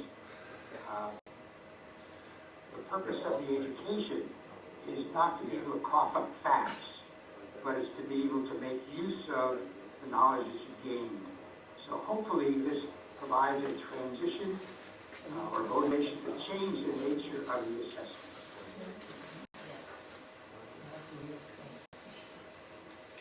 Okay, so I would like to, compliment our staff, really in a very short time, in this uncharted territory, come up with a plan. I do have a couple questions. The first question is, can you walk us through what is the students' daily class schedule will look like? Because I'm looking at this stage 1, 2, 3 it seems like it's not the real-time interactive model. So can you give us some kind of like how we walk through this? What is the students' daily schedule will look like? Yeah, like the day of their life. Yeah, for their Online. class, for their online class. How's that work? Do they still have to get up at 8 or 7:30 or? I mean, that's kind of. I can take that one. So, in the, but basically, Chris, can you try and speak up a little bit? we talked about in the first video, we're asking teachers to, at the beginning of the week, at the very latest, early beginning of the day, in the morning, they would be posting with an announcement and everything about the class. So this is kind of how it is between the online class, there's an announcement, clearly identifying the expectations and what happened in the class, what is expected to be done in the class, and necessary due date times for those. So students will be able to, in the morning, go on to Canvas, they'll see the announcement posted. Most of them will also get notified. They'll get, depending on how they set the notification settings in Canvas, they may get a message or an email as soon as that announcement is posted. So from their side, they're going to be able to see what the expectations are for the classes, and they will be able to make their plan, given that most cases it's going to be they will be able to decide what they want to work on first, which class they want to work on, the order in which they do that. We're, as I'm conferencing with teachers, we're talking about it, a lot of them are looking at trying to get their expectations spelled out of the week for the whole week, which is best for students to be able to and kind of know what their week is going to look like. So I think it's going to vary by student. Some of our teachers who are feeling more comfortable with this will probably do synchronous lessons where, okay, I have chemistry period 1, my chemistry teacher is going to do a synchronous lesson. That means every kid in that class has to be logged into Canvas. The teacher's presenting, they're using Google Hangouts to have conversation, ask questions. They can use the discussion forums, but that is a synchronous live lesson or class. Other teachers are going to be doing asynchronous, where they post, here's the work for the week, here you need to read this, complete this assignment, do this lab on your own, give them written instructions, and that kids would be able to decide, okay, well, I'm going to do that at 8 o'clock tonight, or I'm going to do it from 10 o'clock to 11:30 when my normal class time would have been for that. So that's going to be part of the kind of learning and coaching that we have to provide to our students and our families about how to help students manage their time and their workflow when you don't have a teacher that you're meeting with necessarily every other day. And so we're asking our teachers to be very conscious of that and to keep very close tabs on our kids completing the work when they're supposed to, submitting assignments when they're supposed to, and following up if a student is not. Because this is going to be a shift, although many of our kids have already taken online courses outside of our district, or even some inside. For many of our kids, this will be the first time they've experienced an online course. So there's a certain amount of learning of how to do remote learning and how to self-regulate a little bit more, which doesn't always tend to be a strength of teenagers. So we're going to have to kind of coach them on how to do that, and coach parents that if I'm a parent of one of our kids, I'm going to say, just as if you were going to school from 8:30 or 8:10 or whatever it is until 2:45, you're doing schoolwork at home during that period of time. And families are going to have to set some expectations because we're not there to monitor their kid. I have a comment on that one, because right now, I think, the online courses, it's not like you will just go anytime. Usually you have a set time. Even your online courses, you signed up for Tuesday and Thursday, 5 o'clock, then you signed up at 5 o'clock, on Tuesday and Thursday. So it's not like they will just give you the... I'm going to push back on that. I would say a vast majority of online courses are asynchronous, meaning that here's the assignments, they have deadlines and due dates, but you do them at your own pace. That at college, that is the vast majority of them, and most of the online like AP courses or things that our kids are taking outside, they are asynchronous. Synchronous, there might be bits of it that are synchronous, but not where you're doing synchronous for a 2-hour class. The college don't have the 2 hours class. It's always like a 1 hour class. So they have the discussion, so it's a set time for the discussion for whatever everyone signed up. But that's fine on that one. So what about the tutorial time? Since we counted as the instructional time, so how is that going to impact? It's not. There is no tutorial time in a remote learning setting. And I'm going to mention later in the state things, instructional minutes and instructional days are not a concern for us anymore this year. But students will be able to ask their teachers. Yeah, so our expectation is that our teachers are directly available to students during the normal school day. Okay. So they are available if students are emailing or sending messages through Canvas, that they are actively responding, that they're available to do a Google Hangout with students if need be, all of those things. So at this time, we don't have the Google Hangout as part of their daily routine or weekly routine. It's just up to how is the arrangement with each of the classrooms. Correct.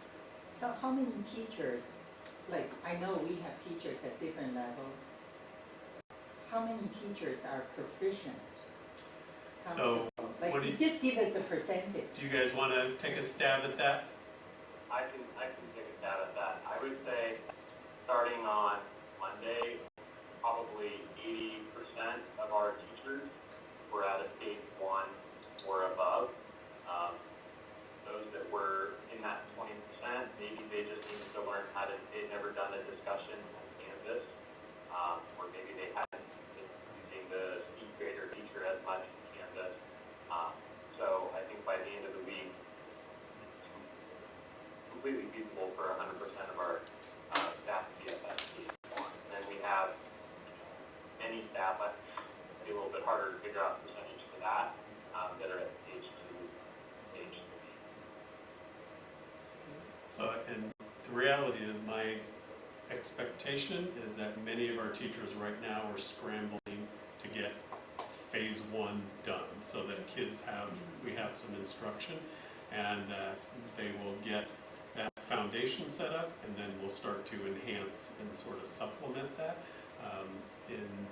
I've taught online classes previously, and you first want to get your basic framework set up of here are the things that I want my students to learn, and here are some of the basic activities, and then you start to supplement with video. You start to supplement with synchronous activities.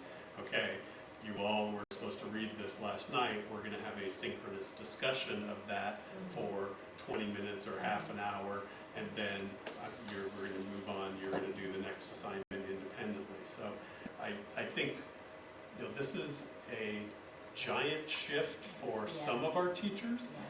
It is less of a shift for a good chunk of our teachers who've been using Canvas as a supplement to their classroom instruction, but now they're shifting all of it there. So I think it's a very challenging time because I wrote the lesson plan for the in-class, lesson plan, and then the online lesson plan. I almost have to alter, all the lesson plan, and then to fit into the online. It's not like I could just bring the same lesson plan into this.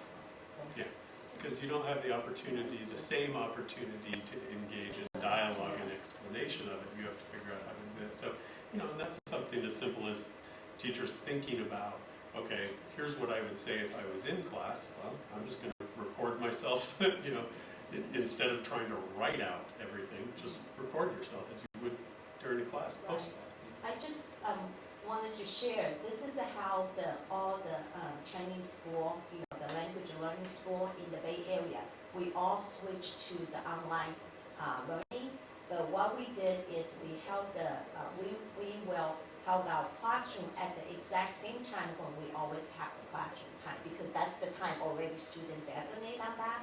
And we use the Zoom as the platform. So the teacher actually doesn't change much of their lesson plan because they are just in their home, demonstrating what they would do in the classroom. And you have the students, joining in the meeting, so you have direct, You can see the face. Yeah, you can interaction and things like that. So it just is something, just for your information on that. But I think, that's probably easier, for our purpose on that. So I just throw that out there. Yeah, I think what, can I say something? Yeah, of course. Because I think what Mike was saying earlier is online courses, and I understand that, but I think for now, we are really making a shift for the regular in-class instruction for the high school students, with our case, to online learning. And I have been taking online, lectures. They always send me a time, and we used GoToMeeting, but we also, now seems like everybody is switching to Zoom, and you can see the face of every single participant. I think it's up to 100 or something, which I think for sure is more than the class size of our students. I know we have been using Canvas, which is a good thing, we have 5 years, but I just want to make sure we are keeping an open mind because technology is ever changing. I know Palo Alto Unified School District, I think they have Zoom, but I talked to Mike. Mike said they are making it free to all the school districts, right, Zoom? You heard about it? Yes. And, our teachers are familiar with Google Hangouts, so introducing another it could be more stress. honestly, a duplicative software would just create more confusion at this point. Yeah, and in terms of video recording, I just think it is good for the students to review, the lesson, which I think in the past, some teachers have already used it, but I did hear from the complaint from the students, a few students, I think that interaction, on-spot interaction, I think, it was a challenge for the students. So I just thought we can keep that in mind. Yep. Okay, and then David? Yeah. Yeah. Do you have a question? Yeah, if you comment, Sure, I always have comments. we all know that. You're not required to. Yeah. I know. Have to. And I appreciate that you guys all asked pretty much the questions that I had already in my mind to ask. I did want to reiterate to Christopher and Julie and all of you guys that are developing this stuff. I was really impressed when I looked over, I watched that video last night, I looked through the stages and stuff that, and all the support that you have, and you guys have done a really great job on that. I was really impressed, and I know you're going to be very, very busy over the next few weeks supporting our teachers, because we're going to be very dependent on you to support that 20% or so that aren't yet at stage 1. So I'm really happy about that.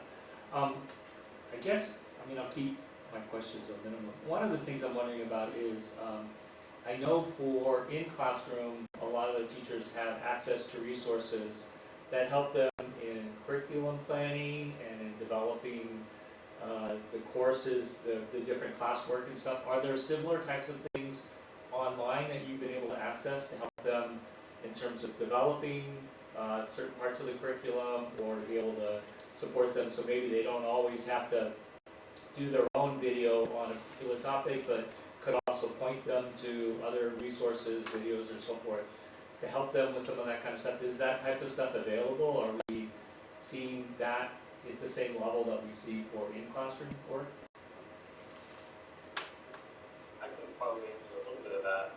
I haven't been providing that support so much from my end, but in talking with teachers, a lot of the textbooks that have been adopted, there's like an online component. For example, on Monday when I was meeting with the World Languages Department and I was kind of checking how they were feeling about all of it, they all kind of said, I think we're actually feeling pretty good about it because our textbook has this whole online component that's going to really help support this process. So I think, a lot of our AP courses, for example, have an AP classroom and they have supplementary materials. So I think a lot of teachers are falling back on it, and they're more of experts about that than I am because that's they've been working with it all year. So I have a feeling that more teachers are going to be relying on that stuff as well. And part of the challenge, I think, is so schools all over our state and all over our country are closing, and there are a lot of companies and entities out there who see this as a business opportunity for them. The level of marketing that I've seen over the last week around online education has exploded. My inbox, literally, I probably receive 150 emails a day purely from vendors trying to sell some sort of online resource to support online education. And we want to be careful not to just flood our teachers with all of that because it's overwhelming as well. So, we're trying to kind of start slowly. What I will say I've seen is emails, a lot of emails back and forth among teachers. Hey, I found this, sharing it with each other, and then some kind of curated collection being put out there. So that's part of the challenge, is sifting through and finding what's actually valuable. But it's good that we have the flexibility to allow the teachers, if they find something really interesting, to be able to integrate that into their classroom. And then the other one I just wanted to kind of comment, that's kind of a broader thing. Part of it is I absolutely agree with Catherine that we should, as much as possible, try to have some types of synchronous or other regular interactive of the students with other students and with teachers, so that they still maintain that connection to the school and to each other, and that we maintain that, because I worry if everything is asynchronous, it's very easy to become detached. Yeah. I've also done a lot of online classes, and almost all of them have been asynchronous.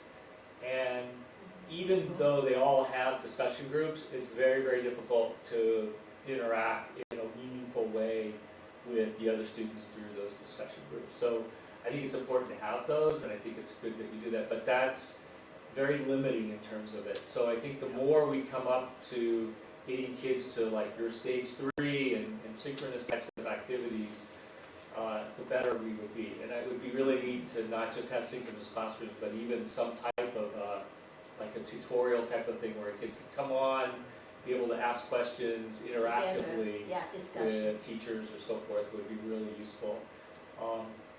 And then related to that, what I was worried about was kind of that ability to have that on and back and forth with teachers when you have problems.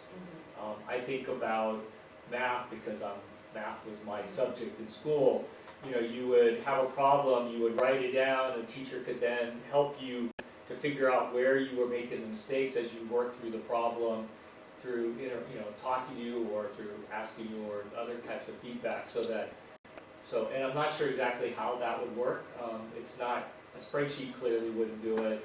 Maybe you could do some drawing across a Word document or something like that. But hopefully there are tools to allow you to be able to do that type of thing where you can just write out your solution to a problem, and the teacher can then mark it up in a way and work with the student to help them understand, because that is a key part of understanding of a lot of things, is that type of back and forth type of thing. And so I'm not sure what is available right now on Google, but certainly things like this.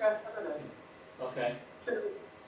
So with respect to students being able to kind of hang out online and talk to their teachers, when I walked around on Monday and spoke to departments, there are at least 2 or 3 teachers in each department who plan to have either daily or every other day kind of drop-in Google Meet. So they were just going to be sitting like this on their computer, and the kids could pop into the room and ask questions, say hi, chit-chat, get help with something, and then they could leave. And we kind of talked about, like, during tutorial, you'd walk into your class and get help from your teacher, and then you would leave that room and go to another meet. So they were saying that a teacher scheduled a meet, and then another teacher had at the same time. They weren't expecting the kids to hang out the whole time, just to come in, get their answers to the questions they had, and then to go on. And if somebody needed one-on-one help, teachers have been really good about saying, you can email us, or we can have a one-on-one Google Meet like this and walk you through the problems you're having. I did talk to one math teacher who was trying to figure out how she could write on her screen to show a problem, like she has an iPad. Yeah. So she was trying to figure out if she could actually write it out to walk students through those problems. So teachers are thinking about these things, and it's really kind of been nice because the more I've been hearing from my colleagues, what they're more concerned about is our children's social-emotional well-being and their connectedness to our schools, and the teachers are putting out that effort to make sure that they stay connected with their kids as well. I mean, we all miss our students, right? And so they're making sure that they're finding time just to go there and be there for their students. That's really great, and I'm really glad to hear that. And maybe we could even have like some kind of like open Google Meet where students could just interact with each other or something like that. Maybe come up with other ways, or help the clubs to be able to find a way to be able to still meet online, because we have a lot of clubs, and that's a big, important way for a lot of the students to be able to connect with each other. So I think that type of thing is really going to be really important in this type of thing. As we know from the surveys earlier, right, connectivity and feeling connected to the school was already an issue for us. So maybe we can use this as a chance to find new ways for kids to become even more connected, so that when they come back, they feel even stronger support. So Catherine? Thank you. Yeah, thank you for that comment. And then I'm just, really wanted to thank all our staff working and then our teacher thinking about that. So over the weekend, I learned new thing on the Google, which is a Google Room, and which is you can do the demonstration. That's how we use for our Chinese school, right now when we do the online. So that's, you can do, synchronize it, and then you will write out whatever your formula, and then it will share, and you could post that to the entire classroom. That's how we do it for So them. Tracy, we have taught teachers the technique. Well, I just learned because it's an expert from overseas teach all bunch of online for 600 of us to use that. So it's good. But this is something that we are, our system is capable of doing. Yeah, we right? have we have the G. Google. Yeah, we have the Yes, we have the enterprise version of Google for Good, Education. good, good. Yeah, because All of the full functionality yeah, for instruction. Yeah, So so this we- seems to be yeah, addressing Yeah. this. yeah. So we use the Google Moon, and we also use the whiteboard. So we can demonstrate. Okay, Rosemary?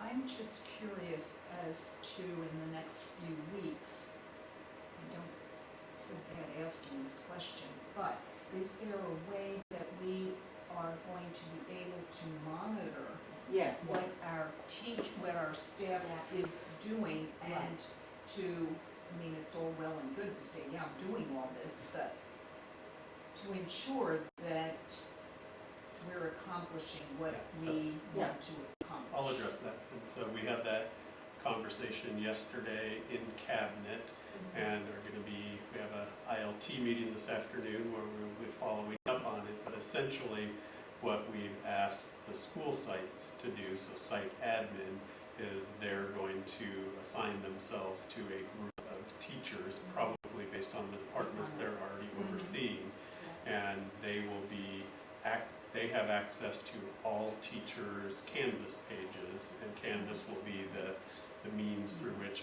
everything is delivered. So they're going to be able, because we want to make sure that we have some calibration of what's happening, and because it's hard the first time you teach an online class to know how much time something's going to take when you put it out there for students to do, and so they'll be monitoring that and then interacting with teachers as need be,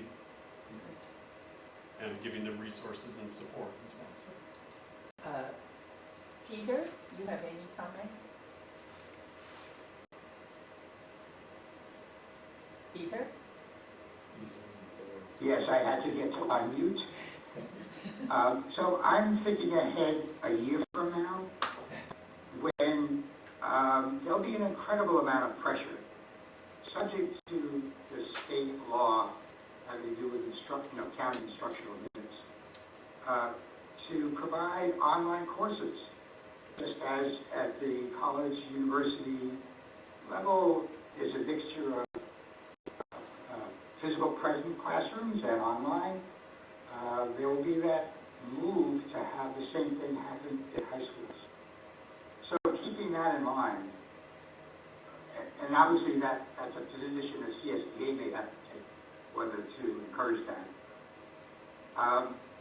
To start the data capture, obviously you're doing that of effectiveness now, but provide for two other things. One is a control. So just as in the medical world, you always have a control so that you know what the effectiveness of whatever you change, whatever the new drug is. We need to have some means. It may not be practical today, but in the future there will come a point where we need to be able to measure the effectiveness of these online mechanisms versus the traditional. So keep in mind we should be collecting that data or providing for instrumentation that can collect that data. The second is that we should encourage innovation so that while reinforcing what Cynthia said, whereas today we've settled on Google Hangouts and much of the higher education world has settled on Zoom, neither of those may be the ultimate answer. And so sometime in the future we should be encouraging a little bit of innovation to keep track of the advance of technology. Okay. So, I want to also be conscious of our time, because we're scheduled to end in 20 minutes. I don't think that's going to happen, but if there are other questions, I mean, obviously if there's a question you feel you want to ask right now, let's do that. If there are others, we can collect those and answer for you offline as well. but this is the majority, so I think this is Yep, I agree. We knew this was going to be the most biggest one. significant, yeah. Okay, so we are ready to... Well, I had one other one that I wanted to ask. So the other thing I wanted to bring up was, obviously, we're not having our sports teams having practices, and we're not holding PE classes and stuff like that.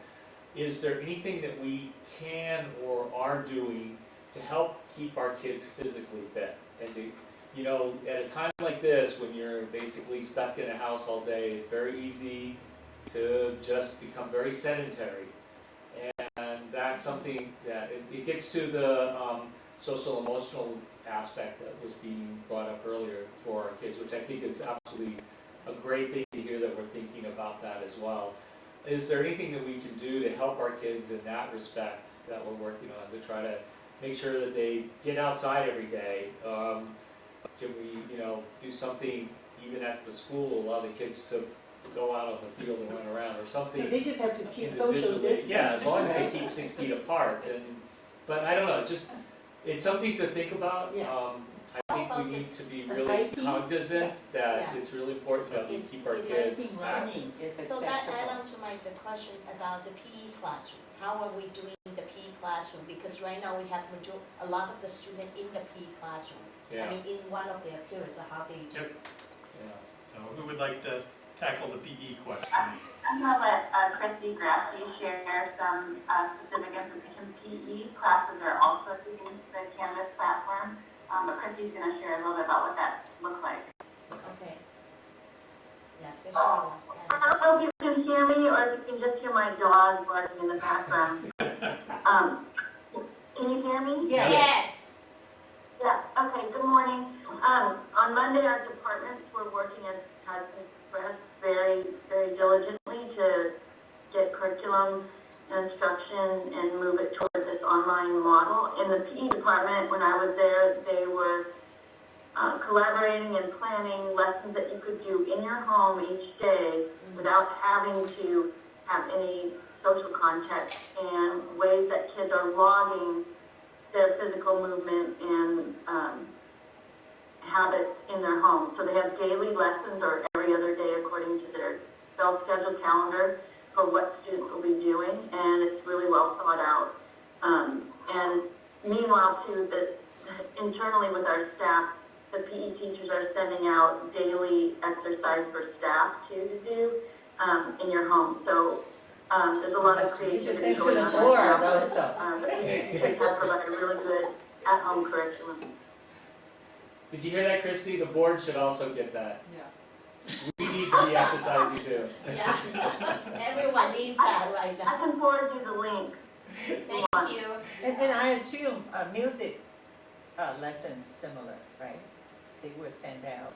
Like, So any course a student is enrolled in, they continue instruction. The teacher's having to be creative around what that looks like. And, you know, part of the expectation of a music class is that you're practicing at home independently anyways, right? They can And record it. the teacher's not there to observe that every night when a student goes home, nor are they going to be there to observe that during this, but in terms of the demonstration of that, that's what our teachers are. So coming back to what David was saying earlier about the athletic activities, you know, they are extracurricular activities. What happened, I think those coaches actually are through our payroll. Correct. So what happened to them was. What do you mean, what happened? No, like if it's, you know, football coach or whatever, so. Yeah, so currently our plan is that all employees are paid, and that is an expectation that has been set by the state as well. Right. And so, and all of our coaches were at least, you know, halfway through the spring season already. So it's not like some future endeavor that hasn't taken place already. Okay, all right, so, but they are still being paid. Yes. And Well, then they get paid via a stipend, so they don't get like a monthly check. It's like one Okay. season. Okay, all right. So we are ready to. Okay, so we're going to move on and have Heath join us. So the overview that you just got is how we're providing, you know, our basic education to all students. Heath's going to talk about what are the adaptations we're making for our students who have special needs and are on IEPs. This has been a major point of concern for school districts, because while there is a local emergency declared, that doesn't free us from our federal obligations under IDEA. And so shifting to a complete online instructional model is a challenge for how do we continue to support the unique needs of our special needs kids. And concerns about, are we going to be held accountable for implementing every single piece of a student's IEP in a remote setting? There are some districts, or honestly there were, who were not planning to do any sort of education during the school shutdown, primarily concerned based on two things. One, inequitable access because of students who don't have access to internet and technology, and two, based on concerns about special education. There were some districts who just said, we'd rather not do it than not be able to support special ed, and concerns about being held accountable for that. The state is working on guidance on that. He's actually kind of listening in on the state webinar that's happening right now, waiting for the section about special ed guidance and what latitude we may or may not have. The state's in a difficult position because they're caught in the middle of school districts saying, how do we do this with special ed, give us some freedom, and the federal IDEA requirements. So I think this is one of our greatest challenges. So Heath will fill you in on what we're planning to do right now. Okay, good morning everyone. Can you hear me okay? Yes. Okay, yeah, Mike said it so eloquently. We're kind of in a tough position. I'm actually simultaneously testing with our legal counsel who's on the webinar, and we're 48 minutes in, and they have clarified nothing based on what Clarified nothing. Are they being paid? No. So the premise, and Mike and I have talked about this, and we started this conversation last week with our legal counsel, is really kind of two words. What is reasonable and what is comparable given what our general ed students are getting. I think as a district we're making the right decision to provide something. For me, we want to provide something but also be defensible, so that way parents and advocates and attorneys don't come back down the road and challenge us, and then we are owing those students compensatory services. And that really is what it boils down to for our special ed students, is services. That's what's listed on the IEP. So that would be specialized academic instruction given by our teachers, speech therapy, occupational therapy, behavioral services, counseling, some of our students' services in the home. And so I'll be following up with Jan, who is from 3S Law Firm, at 2 today, kind of final our approach, and then sending that to our parents. Mike has been helping me with a letter that will have our teachers and providers send out to parents with the schedule of services. The big thing for our staff is going to be documentation, which is always, as you guys know, the case with special ed. And what they'll be documenting is attendance to the sessions and services that we are going to offer. So they'll be using a combination of Google Hangout and also teletherapy.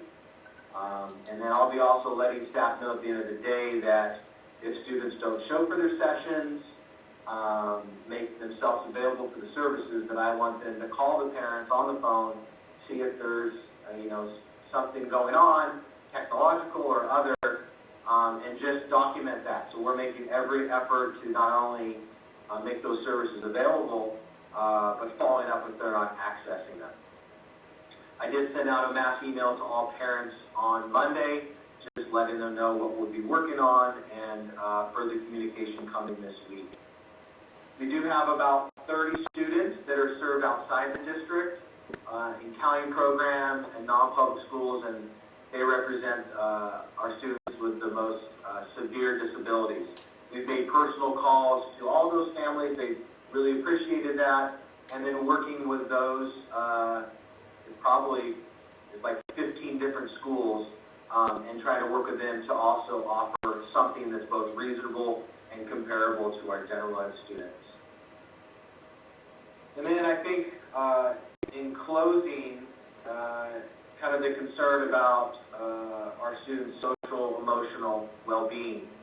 Our CAFE therapists will continue to provide weekly services through teletherapy telephone for those students that were getting it weekly, either on an IEP or not an IEP, given their severe mental health.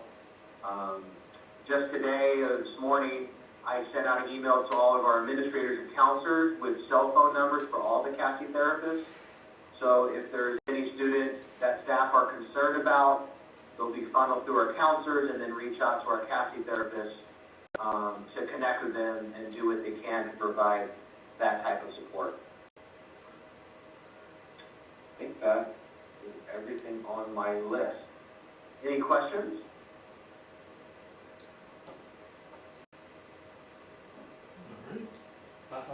Ada. I know, I said, damn it, I thought I got it. Almost got it. Well, thank you for asking the question.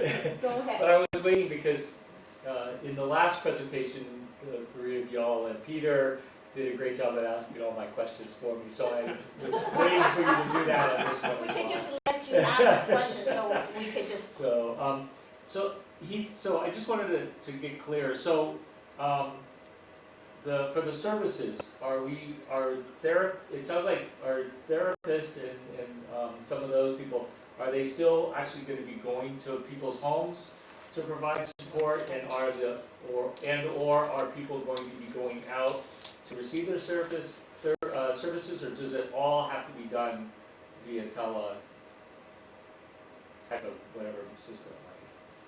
Yeah, so it'll all be done through audio, telephone for our counselors and some other providers, but really trying to maximize Google Hangout to have both the video and audio. As you can imagine, some of the services are going to be tricky, especially for students with cognitive deficits. We're going to have to really partner with our parents to be there with them for, say, a speech group when there's 3 students with cognitive delays.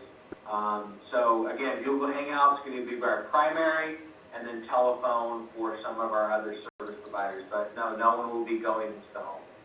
So we don't have any kind of like occupational therapy or physical therapy services. How do we support those? Because that obviously requires touch or some other type of direct interaction. Great question. Yeah, we do have all of those services, and as I told them on Monday, we met as a team that it's going to be clunky. There are going to be things that we struggle with, but we just have to do the best we can. I know our providers have been listening to webinars. Actually, for several years now, occupational therapy, speech therapy, counseling has been delivered via teletherapy, video and audio, or some of our more remote families across the country. We haven't had the need yet in our district, so they're trying to learn, get up to speed, but it is going to be a struggle for some of those service providers. So Rosemary, go ahead. You have to go last. And I don't know if this is your purview or not, but what about middle college and Yeah, we Post-secondary. post-secondary? That is heat. Okay. Yes. So for middle college, they've actually been online. I think I put it in a board note. Yeah. Last week. Before. So they will continue to provide online. And also, you guys asked a question earlier in terms of documentation. For our itinerant staff, so those are our speech, our OT, middle college, workability, I'm having them log all of their activities daily into a spreadsheet. Our post-secondary, as well as our moderate severe program in Saratoga, our CBI, we are enlisting and utilizing our aides as part of this as well, offering Google Hangouts, making personal calls, working on packets. As you can imagine, some of our students with cognitive deficits are not going to be able to access their instruction on Canvas or Google, so they're putting together packets that will be sent home for those students to work on. So again, everyone's just doing the best they can, and we're enlisting all of our staff to support our families. Great, thank you. So, question I have is, earlier you mentioned that we are caught in the middle with the federal law. So is there, I know this is more like a long shot, but has there any efforts been taken in terms of working with the federal level to come up with some more clear I guidelines? think CDE is actively doing that, both on the accountability Yes. requirements Yes. and the special education requirements. Can't tell you what the outcome of that is, but I know CDE is very actively working with the Federal Department of Education around both of those things. But we don't know when the guidelines going. Okay, all right. Nope. And I want to thank very much for all your efforts. Yeah. And, you know, I think it's a hard time that we are in, but I'm sure we will, together we can get through it. Thank you. Okay, Thank thank you. you. Thank you. Eve. Thanks, Thank Eve. you. All right, So so now, next I'm going to have external. Brian share a little bit of information about external assessments and kind of what we know and what we don't know. We don't know what we don't know. Exactly. I heard SAT's canceled. Yeah. Yeah. All ACT. We'll talk about that, and then I'll share, like others in our team, we've been going back and forth between this state webinar and this meeting here locally. So I heard about 15 minutes ago on the state webinar that the expectation is that Governor Newsom will cancel testing. That Tony Thurman, the state superintendent, said that information would be forthcoming, but the phrasing they used, why would we have our students come back to the specter of testing while we're just trying to normalize their education and having them learn the content and try to have some sense of normalcy. So Yes. the original phrasing for SBAC, CAST, and other testing was we would have the number of days that school was out to make it up, so a widening of the window. But the most recent guidance is that it's likely to be canceled for this year. In terms of college admissions tests, I think folks in the room know that the seniors have taken their college admissions tests, SAT and ACT, and that was obviously part of their fall applications, so they're in good shape that way. In terms of juniors, the March round of the SAT was canceled. The May round has been canceled.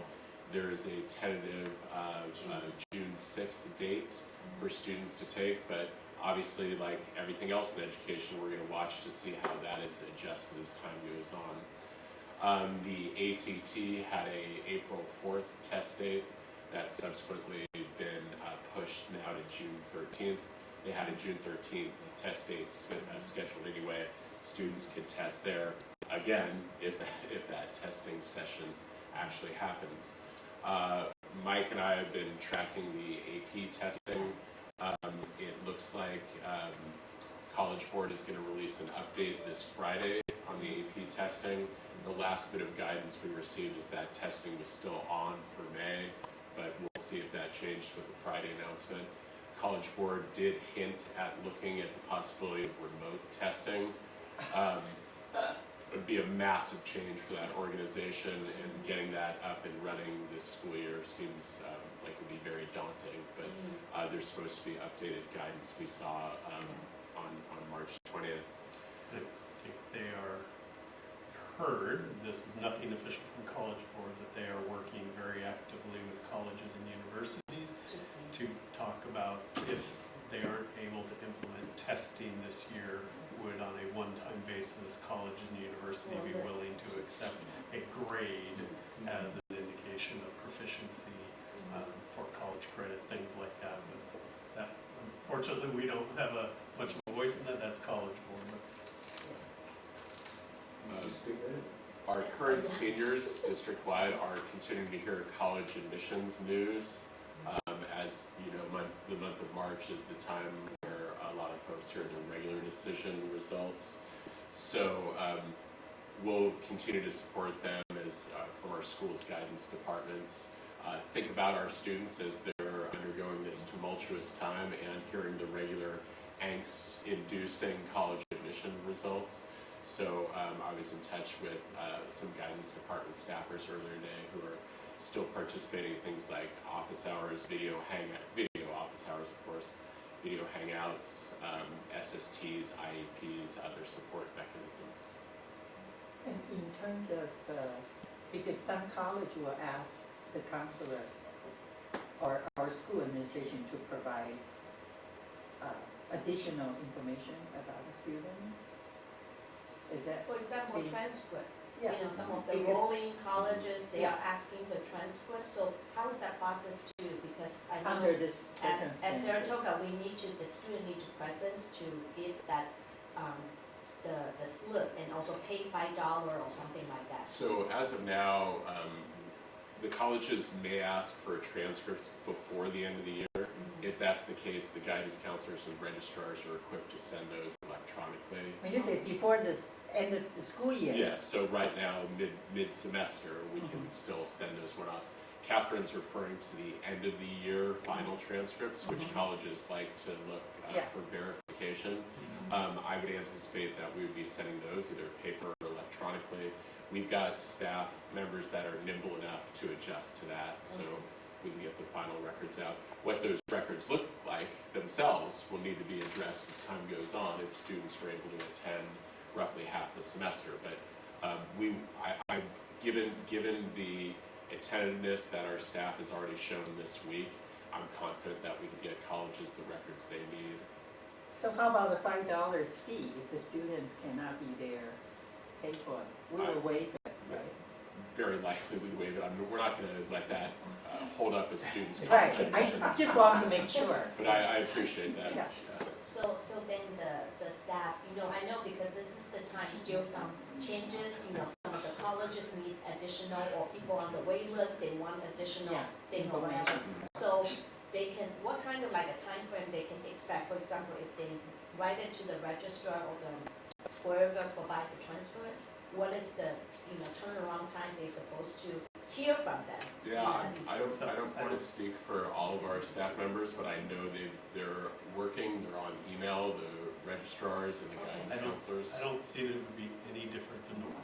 Just Okay. because the registrar isn't sitting at their desk in the school, they're doing the exact same work for the exact same amount of time, just again, in a different location. Okay, I got 2 phone calls yesterday, so that's why I asked this question.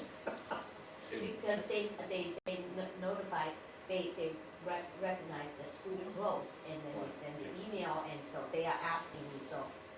By all means, refer folks to their guidance counselors and school administrators. They're standing by and working as we speak. That's what I did. So I just want to ask a question. In the past, we have a policy, the staff would try to turn around, and even the board member, in 24 hours. Has that been reiterated with the staff in terms of turnaround time? I don't think we put out a specific number. Again, my perception is that nothing changes with this, right? In my mind, it doesn't matter whether you're sitting in your office or your classroom, you have access to email, so the expectation would be the same, so. But we did have a policy, for our school district. I think this one might go all the way back to Cindy Rana. But this has never been reiterated since you've been on board. I generally don't send out communication about how frequently that's something that, I think gets taken care of at the site level, where if we have, individuals who are not responding in that time, typically administrators hear about it and would have a conversation with the teacher Yeah. or Okay, I think whoever we- the employee is. Yeah. Okay. I think we just Okay. need to be more mindful about, because this is a particular time, the People are only very way they can anxious. do is send the email. And, so if the response time is lag for a week or something like that, and sometimes people will have anxious, about things. And also people now will be home looking at Okay, unless you have more questions about testing, I'm gonna move us along. Thank you. Two things real quick. So, one, I won't worry about, I'm just curious how, if we're getting responses from colleges and kids are okay on that. But that one's not urgent. The other one I wanted to just check on real quick was, we had agreed last year that we would start doing the kids' healthy survey every year.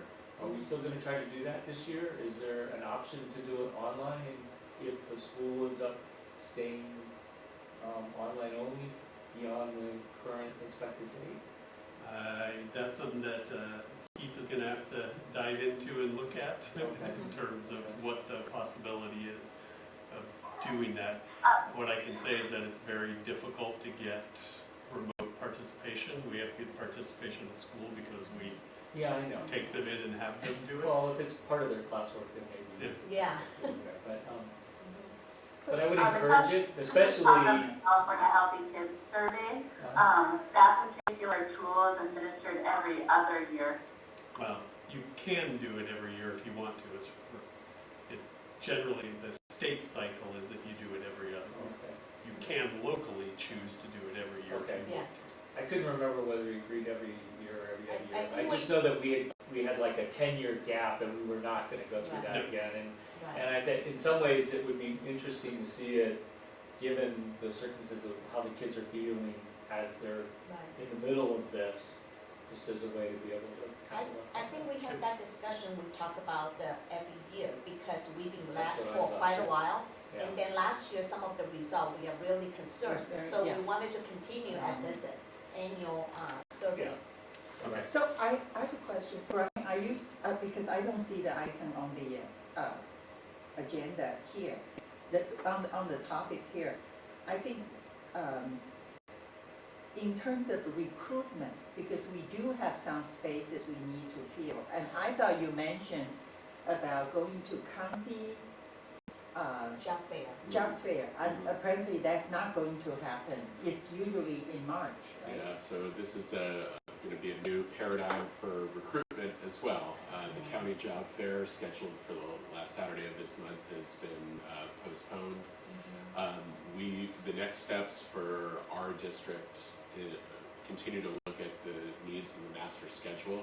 So even while school's closed, I know the principals, registrars, guidance counselors, department leaders, others involved in that process will continue to look at the master schedule and our staffing needs, and then we can post jobs. Hopefully, if we're back in business next month, that we can do face-to-face interviews. If not, I was thinking this morning about what remote interviews would look like. So in the short term, the county job fair has been canceled, but after we know our needs in terms of certificated staffing, we're going to do as much of that work as possible remotely. Okay, because we do have some spaces we need to fill. That's Okay, correct. all right, thank you. So now we are moving on to free and reduced meal program. Rosemary? You also have a document on your table Oh, related to yeah. that. Yeah. Yes, Alexis. so I'd like to sort of take you through the timing of this. Thank you. Oh, Brian. On Friday, we emailed the free and reduced families who have email addresses and phone numbers for all of them, and asked them if they were interested in receiving meals during the shutdown. 3 families responded yes out of the 65 students and that we contacted.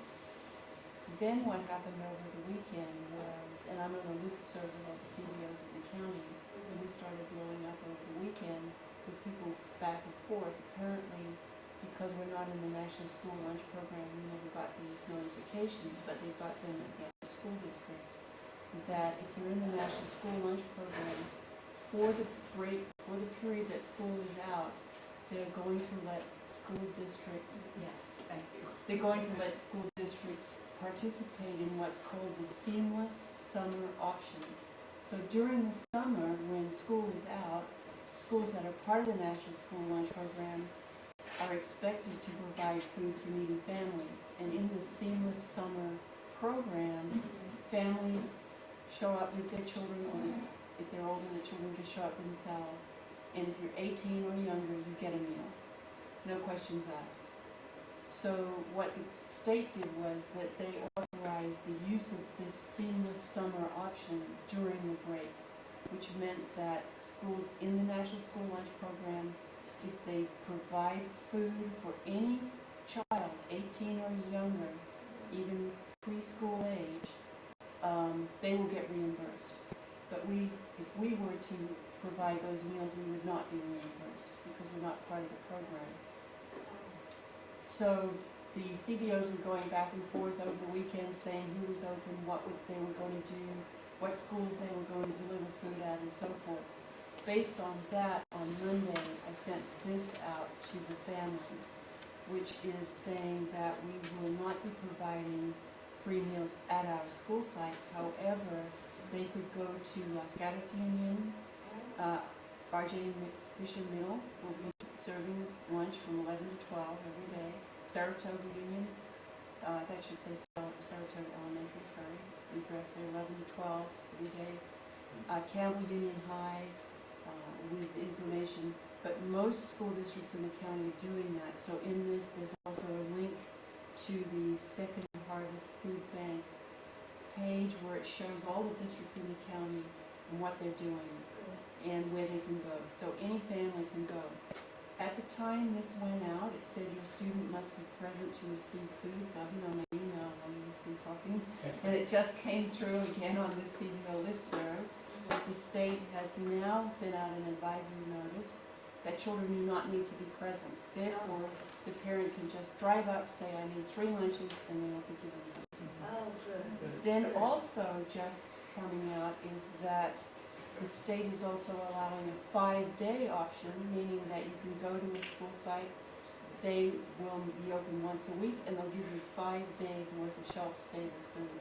So things are actually evolving, so we'll need to update this and go back to our families and tell them what each district is doing. Like if one of our feeder districts that is open is going to the 5-8-day option, we need to tell them that. Right now, I haven't seen that they are doing that. So again, we'll be in conversation with the parents and let them know where they can go get food. Additionally, the Second Harvest Food Bank has food that they give away to needy families, whether they're children or adults, and there's a place, so I referred them to their website. Additionally, one of our students has started a GoFundMe campaign. They have raised $7,045 as of now, I just checked a few minutes ago, which is $108 per student. And I emailed the student and she said that they're going to keep the campaign open one more day. Then the money is going to go to her mom, and she and her mom are going to go to Safeway and buy 65 Safeway gift cards, which they will bring to the district office on Monday, which we will then mail out. Because this is not going through our books, this is a gift to them. It's not using public funds to give that to them, but then they will have at least $100 for each student. So if they have 2 students in their household, they'll get 2 cards. So, Yeah, Christy shared that with us. yes, that's it. Very good. Any questions about meal service for free and reduced students? Yeah, what a comprehensive information. What? So, thank you for the update. I was going to ask about the GoFundMe. It's off topic, but since this is your only chance to speak, I wanted to just ask, and Rosemary brought up the issue as well. Can you give us any just rough idea of what the impact of all of this stuff is going to have on our budget and on the end results? So we're basically not state funded. There are a few state programs that we get, which my understanding is that the state will continue to fund. We are basically funded by taxes, and so we receive that money. So I don't see it having an enormous financial impact. I do know that the cafeteria program, as we continue to pay people but don't continue to get revenue in, I'll have to reassess that fund to now look and see how we might end the year in that fund, whether that will mean more of a contribution or not. I'm not able to speak to that at this moment. I haven't done that analysis. So, quick question, because we do have contract with people, right? What do you Like, mean with people? okay, say for example, you know, when you have a contract, it's like there's a scope of services being provided. So like say for that cafeteria, what's his name? Oh, At Paul Los Ballard. Gatos Paul High Ballard. School. Yeah. Yeah. Now I don't recall in the contract, is there any provision in terms of what we are experiencing? So, I don't want to get into individual contracts here, but, you know, Rosemary's been working hard and fast to get this up and running. That was her major task, and I think, you know, she and I spoke this morning actually about the food service program and what does that look like moving forward. So, to answer the questions that you're It could be asking, for next board meeting. we need Yeah. some more time. Yeah, okay, that's fine, thank you. I mean, my expectation was not a change in revenue, but a change in expense. We may have additional expenses to implement a lot of the things. We're obviously Supplies. handing out Chromebooks and things like that as well, and some of these other things. So I was expecting an increase in our expenses, and I just wanted to get an idea if we had roughly how much of an impact that's going to have. And the board meeting's fine for that. It will take time to analyze that because Tracy's budget has there's some money there, and will these items that we're purchasing exceed that budget? That's something that we'll have to work on. Okay, thank you. So moving on to, Tony, plan to clean, sanitize facilities. Good morning, Tony. Good morning. Hi. Hello, can you hear me all right? Yes. You have a tie on, Tony? That was my first thought, yeah. Do you have pajama bottoms on? Or no pants at all. I wasn't going there. So this update, I have two updates for you. The first is on our plan to clean and sanitize facilities as we move forward and a plan for campus reopening. So our first and primary objective is to ensure that our sites, the district office and both school sites, are disinfected prior to staff and students returning for a campus reopening if one should occur before the end of the school year. We have over 875 rooms and 243 instructional spaces that total over 900,000 square feet of space that the district covers. And we're anticipating about 2.5 weeks to complete this work using two EPA-approved disinfection protocols. The first is to prevent access to sites for a minimum of 72 hours prior to starting any disinfection work. This allows per EPA, this allows any residual viral or bacterial impact to be minimized. The second is to apply disinfectant to high-touch areas using an electrostatic sprayer and an EPA-approved disinfectant. And then the third part of this is tracking and marking any rooms as they are cleaned in order to maintain the integrity of the disinfection. The disinfectant. The idea that you put a sign on the door saying this room is disinfected, these are the areas that were done, please don't enter this space until authorized. That ensures that we have maintained this sanitization of that particular element. So in order to prepare for this, we've been tracking our site access. We do have some staff that return to site. Obviously, you guys are at the DO now, so we're monitoring that. Anytime someone comes on our site, we're recording it so that we know who's been where and when. We're constantly monitoring the return to school dates through the superintendent and his conversation with the county.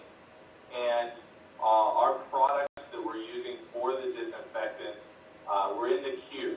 So what happened when there was this run on all these materials and specialized disinfectants, we had to make sure that we were in the queue. So the manufacturers have ramped up their ability to support distribution, and we're in line to get those materials. And we're assured that we'll have those materials before April, which is great because that fits very well into our timeline for addressing these.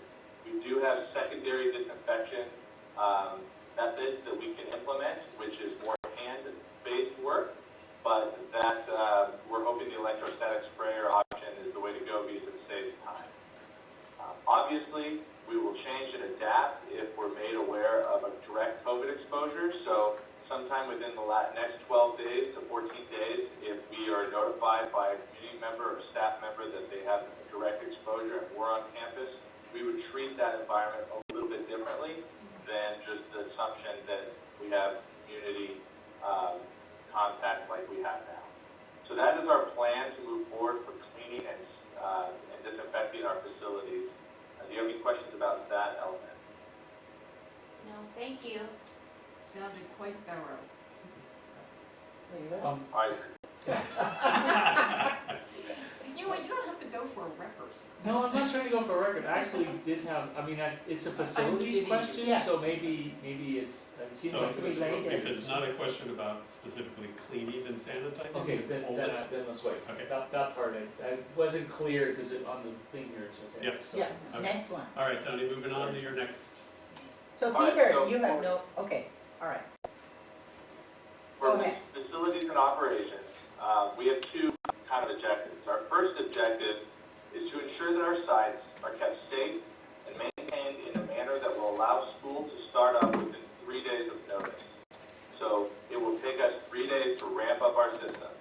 What we've done so far is we've saved off our gas lines to our kitchens. We've turned down our appliances. We've shut off our irrigation systems. We've implemented energy reduction settings by lowering our pool heaters to the lowest standard that we can do to start up in 3 days. We've shut down computers, and we've limited HVAC systems that are not critical to school environments. We've relocated our school vans to safer locations. We've locked our fields and our facilities. We've alarmed the school wings and monitoring those remotely via a remote app that is through Sonatrol. We've notified staff to stay off campus, sent reminders home to families to make sure their students aren't allowed to roam the streets and inevitably end up on the field playing football, which is great, and we want them to be able to use it if at the same time they're not maintaining that 6-foot distance that is required by the county. We're also developing an ongoing campus monitoring plan, which would include some rotating patrols by our M&O staff to monitor any issues that might come up. We certainly don't want to abandon the site, and within the legislation and regulations of the county, we do have the ability to have staff member on site monitoring in case there was a water leak or something that came up. We want to make sure we mitigate any of that. So that's our primary objective. Our secondary objective, as Mike mentioned earlier, is to maybe maximize and use this as an opportunity to complete some essential campus projects and repairs on site as allowable by law and while the campus is closed to students and staff. So current regulations allow for public works contractors to be on site and working as long as they meet specific conditions, and that was provided to us by our legal team. We also want to continue with our Measure E projects that are in process and make sure that those are moving forward, as well as planning for any summer projects that could happen. Obviously, if there's some catastrophic decision where we shut school down for the remainder of the year, and we know that early enough, we would bump up our summer projects to start immediately.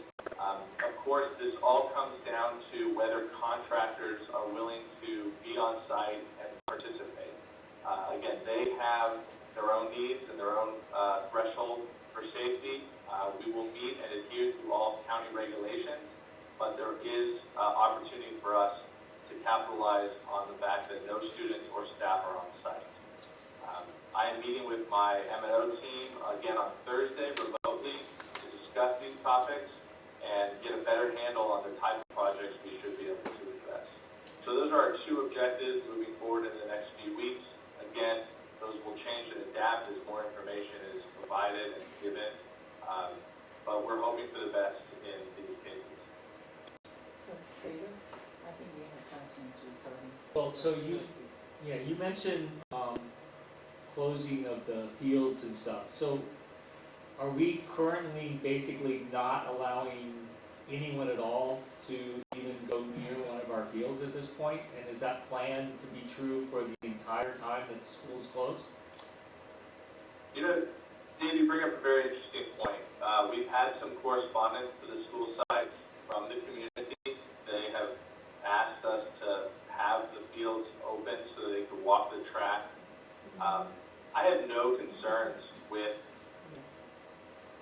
people in Saratoga or Los Gatos community coming out onto the track, walking the track, getting exercise. They do it currently now within allowable times. They'd like to extend those times because we don't have students on campus. And that makes a lot of sense for them. At the other side of the coin is I have an obligation to ensure the safety of the campus. And the problem is, unless I'm locking that gate every night, and I have a staff member locking that gate every night, we have in the past, and if history has taught us anything, when we have a closure or a summer break or anything, is that students will leave home with or without their parents' permission. They will come to the campus and either hang out, which is in itself probably just fine, but they've been known to vandalize, they've been known to break into buildings, and they've been known to leave debris from vaping and alcohol and drugs and other paraphernalia left behind. So it's a hard line to walk. I want to support the community, but at the same time, do we have the budget to repair anything that's broken or damaged or vandalized, whether it be by people in our community or outside our community who are looking to do that kind of behavior? And it would require calling in staff just to open and close parts of the campus every day. Well, but we do that over the summer already, right? Well, staff works during the summer.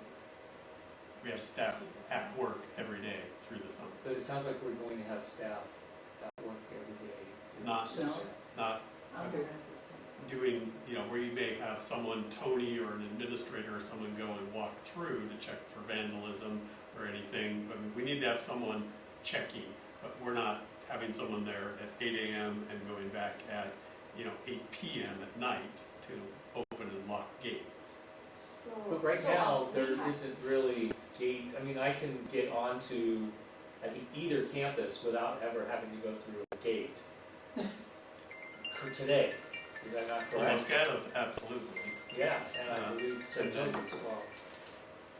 I have to double check, but You I probably thought have to you hop walk a fence through or the two. center or something. But I guess I'm not clear. Our campuses are not open.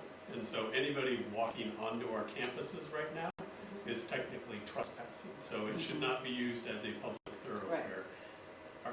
My interpretation of your question was just about the fields and access to the community.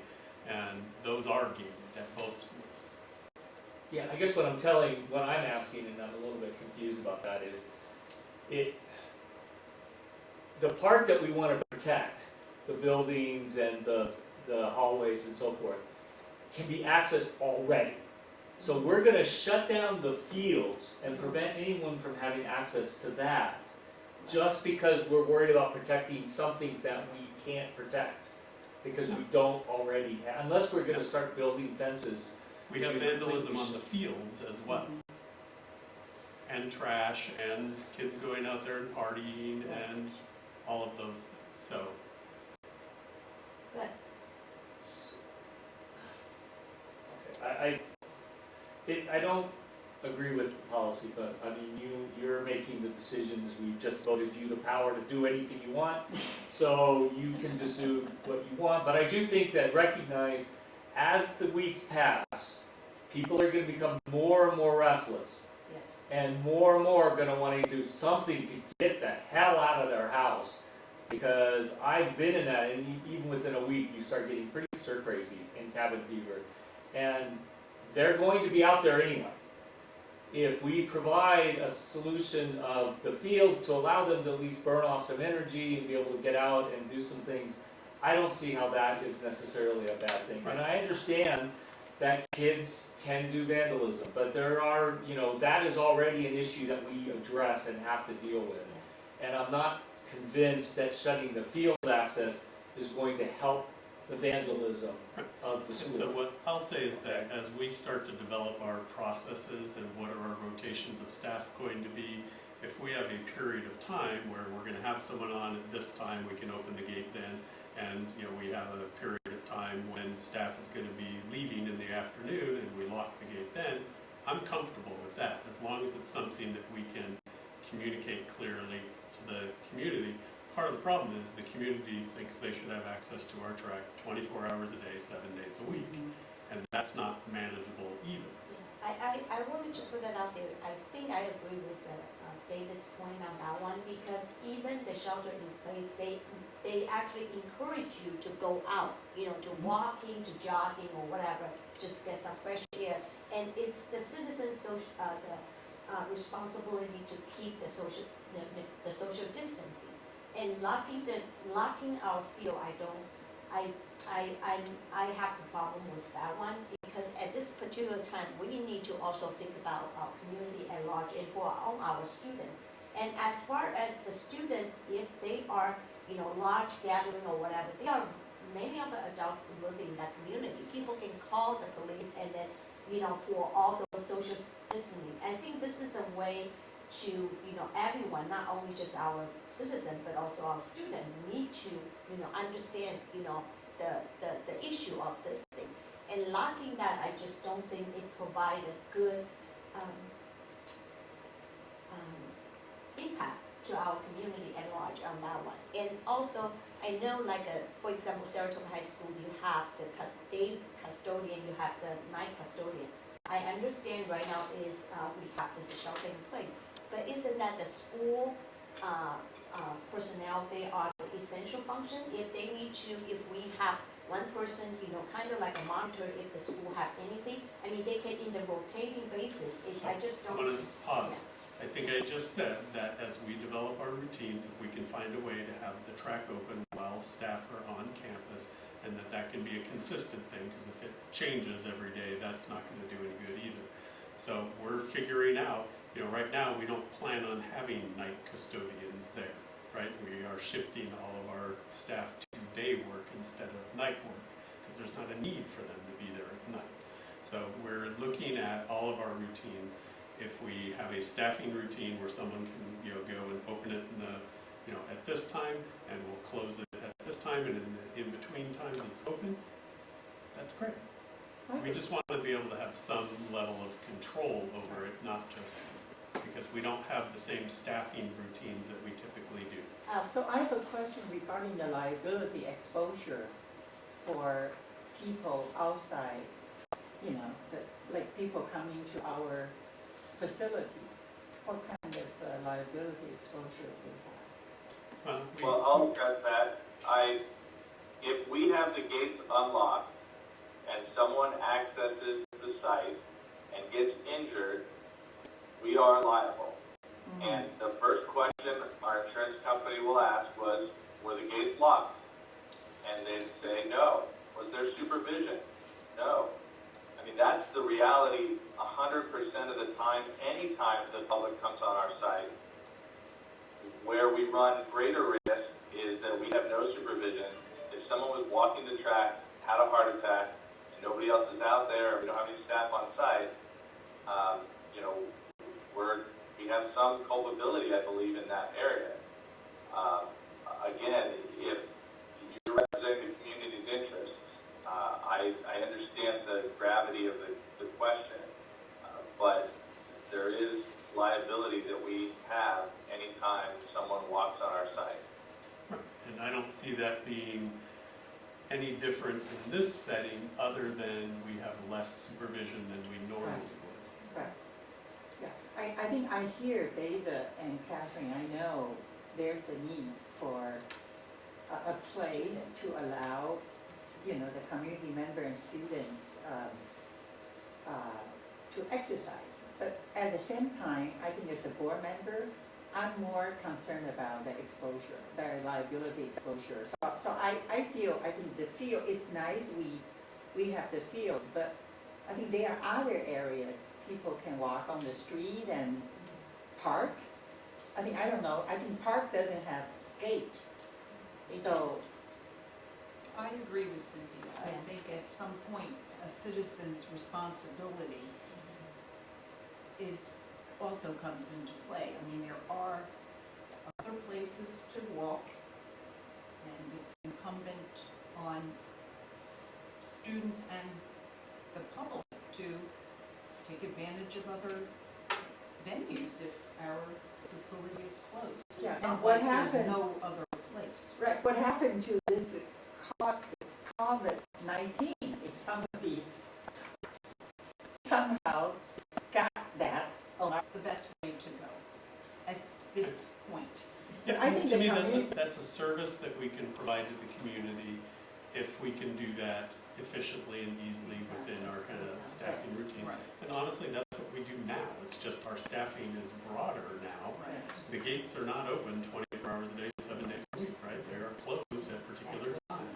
And this would be the same. We just need to figure out what those hours may be that we can And manage. as long as you communicate it to the public, that we're assessing this as we move forward, Yeah. and we'll keep you apprised. Yeah, especially at this challenging time. I don't think we should commit to anything until you really look into it. So, Any other questions on the M&O part of it? Peter, you have any comment? Okay, I don't hear him. I want to emphasize that the municipal and county parks simply have closing hours. So the fact that Yeah. we're not open 24/7 is not a precedent. The government does that at the same time. Okay, thank you. I have a quick question just about the facility, because Tony mentioned about the, some of the summer project or some of the thing. So since we cancel all those SBC and those meetings, so how is that going to moving forward? Are we going to hold the virtual meeting like this one, or Google So, Hangout, so I we think- can move forward? We haven't even begun to discuss that, but that's going to be part of our conversations around what are the essential work, what is the essential work that needs to get done. In my mind, that's part of the essential work, so Okay. we can organize, electronic Right. Google Hangouts or whatever Yeah. to have those conversations, because I don't want us to just push pause Right. on these projects for Okay. an unknown period of Yeah. time. Thank you. Just a Yep. reminder about that. Okay, thank you, Tony. Okay, I'm gonna kind of run through some topics. One is around, the first one is around reopening plan and timeline. It's mostly timeline at this point. As I mentioned, we are starting to think about what's unique about reopening and what does that entail. So the current closure, as I mentioned, was ordered by the county office. It extends through April 3rd. Currently, that's the extent of the current closure order. For us, that takes us into spring break, which effectively means that the earliest we would reopen is Monday, April 13th. Any reopening of schools would be dictated by local conditions and guidance from Public Health and County Office of Ed.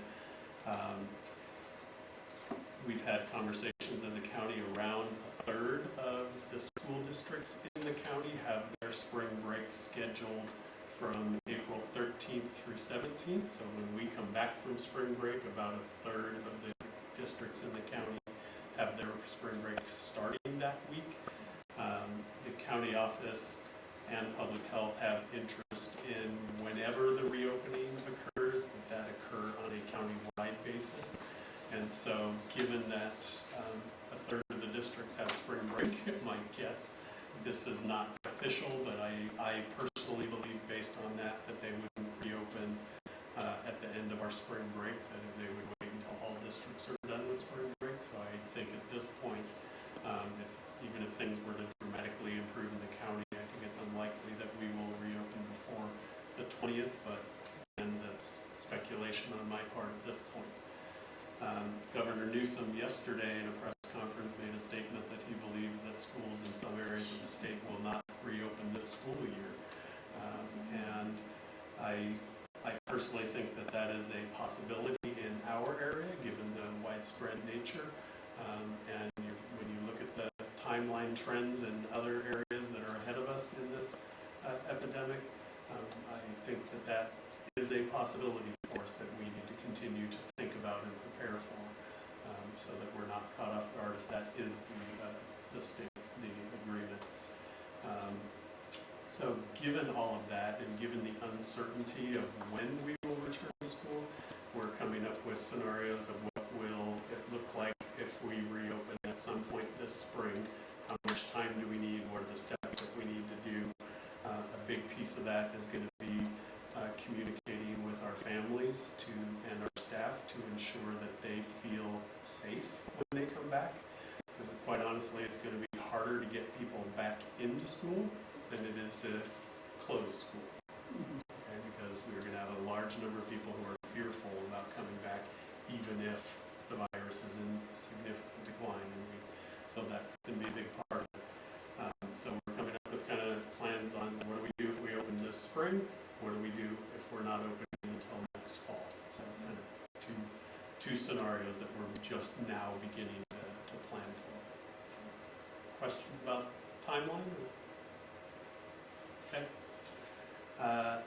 When you start to consider closure for an extended period of time or through the end of the year, that brings up some issues that a lot of uncertainty around important big events that typically happen in the May-June timeframe, like prom, graduation, grad night, and then we have quite a few large summer trips that are planned.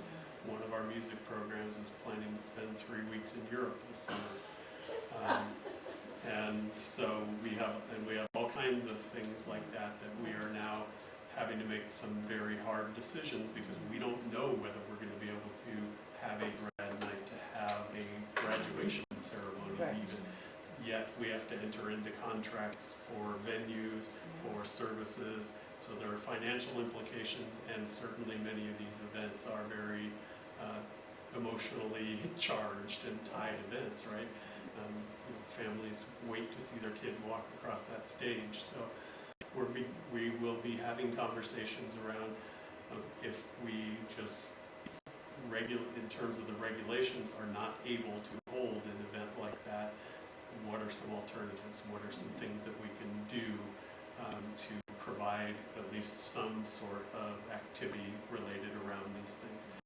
When do we make the call on some of these trips as the refund window gets shorter and shorter and the financial implications get greater? So we are having a lot of conversations and working through those things, but have no definitive answers right now. The only thing we can do is work collaboratively with the people who are impacted and come up with the best alternatives that we can. Okay. And then wanted to give a brief update on kind of some state actions and executive orders. Obviously, we've been given some flexibility on Brown Act meetings that you're already aware of, so we can continue to do remote meetings as needed. The state did pass some legislation authorizing some monies to reimburse school districts for the cost of cleaning supplies and things like that. Relatively small amount of money, so they are going to divide that based on ADA, but they guaranteed it'll be a minimum of $250 per school. So. Per school numbers. One class? I thought it's for one class. It doesn't apply to us, but they did guarantee that schools that are funded based upon ADA or average attendance, so LCFF districts, that they will get funding based upon their attendance rate in months when schools were not closed. So they will be fully funded, which is a good thing for our other communities. They waived the instructional minute and day requirements for this school, so we will not have to make up days and minutes. We will be required to do that, add days to make up for the closure times. They have given additional flexibility around independent study and remote learning. They have independent study as an official program has very strict requirements, and they have eased that to allow for better remote learning. They still are working on that issue of special ed that we talked about, working with the federal department. We are getting texts saying that there was not really any guidance given in the webinar today about special ed, and I think that's just because they don't know what the guidance is yet. And then they also suspended the uniform complaint procedure timeline. And basically, if you have an active uniform complaint or one comes in during the closure, it essentially pushes pause during the length of the closure, because otherwise we have very strict deadlines that we have to meet. So those are them. There's a bunch of other things, but those are the kind of major executive orders so far. We're anticipating more executive orders from the governor in the next couple of days, so we will keep you updated with that. Yes? Just a comment, whichever way, our district decided, or with the Santa Clara, all schools start at the same time or not, this is what the China's model has been worked successfully. They actually graduating open the school, so they let the high school actually started 2 weeks before the elementary school, so they gradually, then they can see what's the impact on that one. So maybe you can share this, with the county superintendent, because with massive people coming back, if they find out there's a problem, they have to closure. Right. So actually, I think stagger may be a good one, and they actually intentionally, they let the high school student come back 3 weeks before the middle school and elementary school, so they can assess, the situation, and then to work on that one. And so that, whatever the initial place in China, Hubei, that area, they are doing this, and Shanghai across the board, every province, they're doing that based on their local, but they always stagger, for the school opening. I'll share that in our next call. Good point, yeah. So any other? Last thing I want to say is I want to just thank you all for your support of our students and our staff as we kind of try and figure this out. And while this is not what any of us would want, I believe that there already are and will continue to be more positive outcomes to this. There's always a silver lining, and I think part of it is the level of collaboration and teamwork I've seen among our teachers. Fits exactly with what we're talking about in terms of moving towards PLC model. We have teachers, instead of every teacher individually creating their own lessons, we have teachers who are teaching the same courses, creating unified lessons so that it's sharing the burden and things like that. So there's that, and I think the level of teamwork we're seeing helps to build kind of commitment to each other, and I've really seen that sense of community and commitment come out. It teaches us some great lessons, both to our students and our staff, about many of the things we're talking about in the graduate profile, about adaptability, about flexibility, about grit, and about resiliency, and we are all having to exhibit those things. And it is certainly accelerating the skills of some of our staff members with regard to online learning, and to Peter's point, which can really enrich the instruction that we give moving forward. So I wouldn't wish this situation upon any community, but I'm thankful that I'm navigating that, and that we are navigating that in this community with the people that we have. I have a comment. I think this crisis actually turned out to be an opportunity, because in the past years, our district actually working on trying to make sure we can fully utilize the campus. In our SPS plan, they actually asked, how many percentage of the teacher actually using that. I think this turned out to be an opportunity for everyone really engaged, because that seems to be the sole, way to do the teaching. And also, I think that teachers' collaboration. First of all, I really think it's thanks all the teacher willing to put their extra effort. But this is a truly collaboration, because at this point of time, it's hard to do your own individual one. So I think in turnout, I think it's a great chance for us to become better, in that way. So, Mike, can you just let the board know about the plan for next Tuesday board meeting? We will still have. So I want to talk about, that's not an agenda item here, but I want us to talk about that at the conclusion of this meeting. Yeah, Okay, so actually, this is the time now, right? Well, we're still in session, so. So you have to close the meeting. Oh, So you have to adjourn. oh, no, but in terms of the, so then you will let the board know for. Once we adjourn this meeting, I would like us to. Yeah, Okay. yeah, okay. I have one question. Is your hair getting grayer? It looks grayer. It's falling out a little bit, but. Thanks for pointing that out publicly. Not waiting for adjournment on that one. I want that on the record. But we're not the cause of it, not the board. There was a stretch of about 3 days before the closure that got very stressful for all of us. And we had people who were upset that we weren't closed yet, and we had other people who were urging us not to close.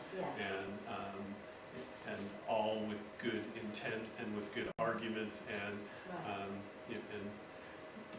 helping people understand that this is not a simple decision, and that there are many, many dominoes that fall, so you have to do it very intentionally, as we will with having to reopen.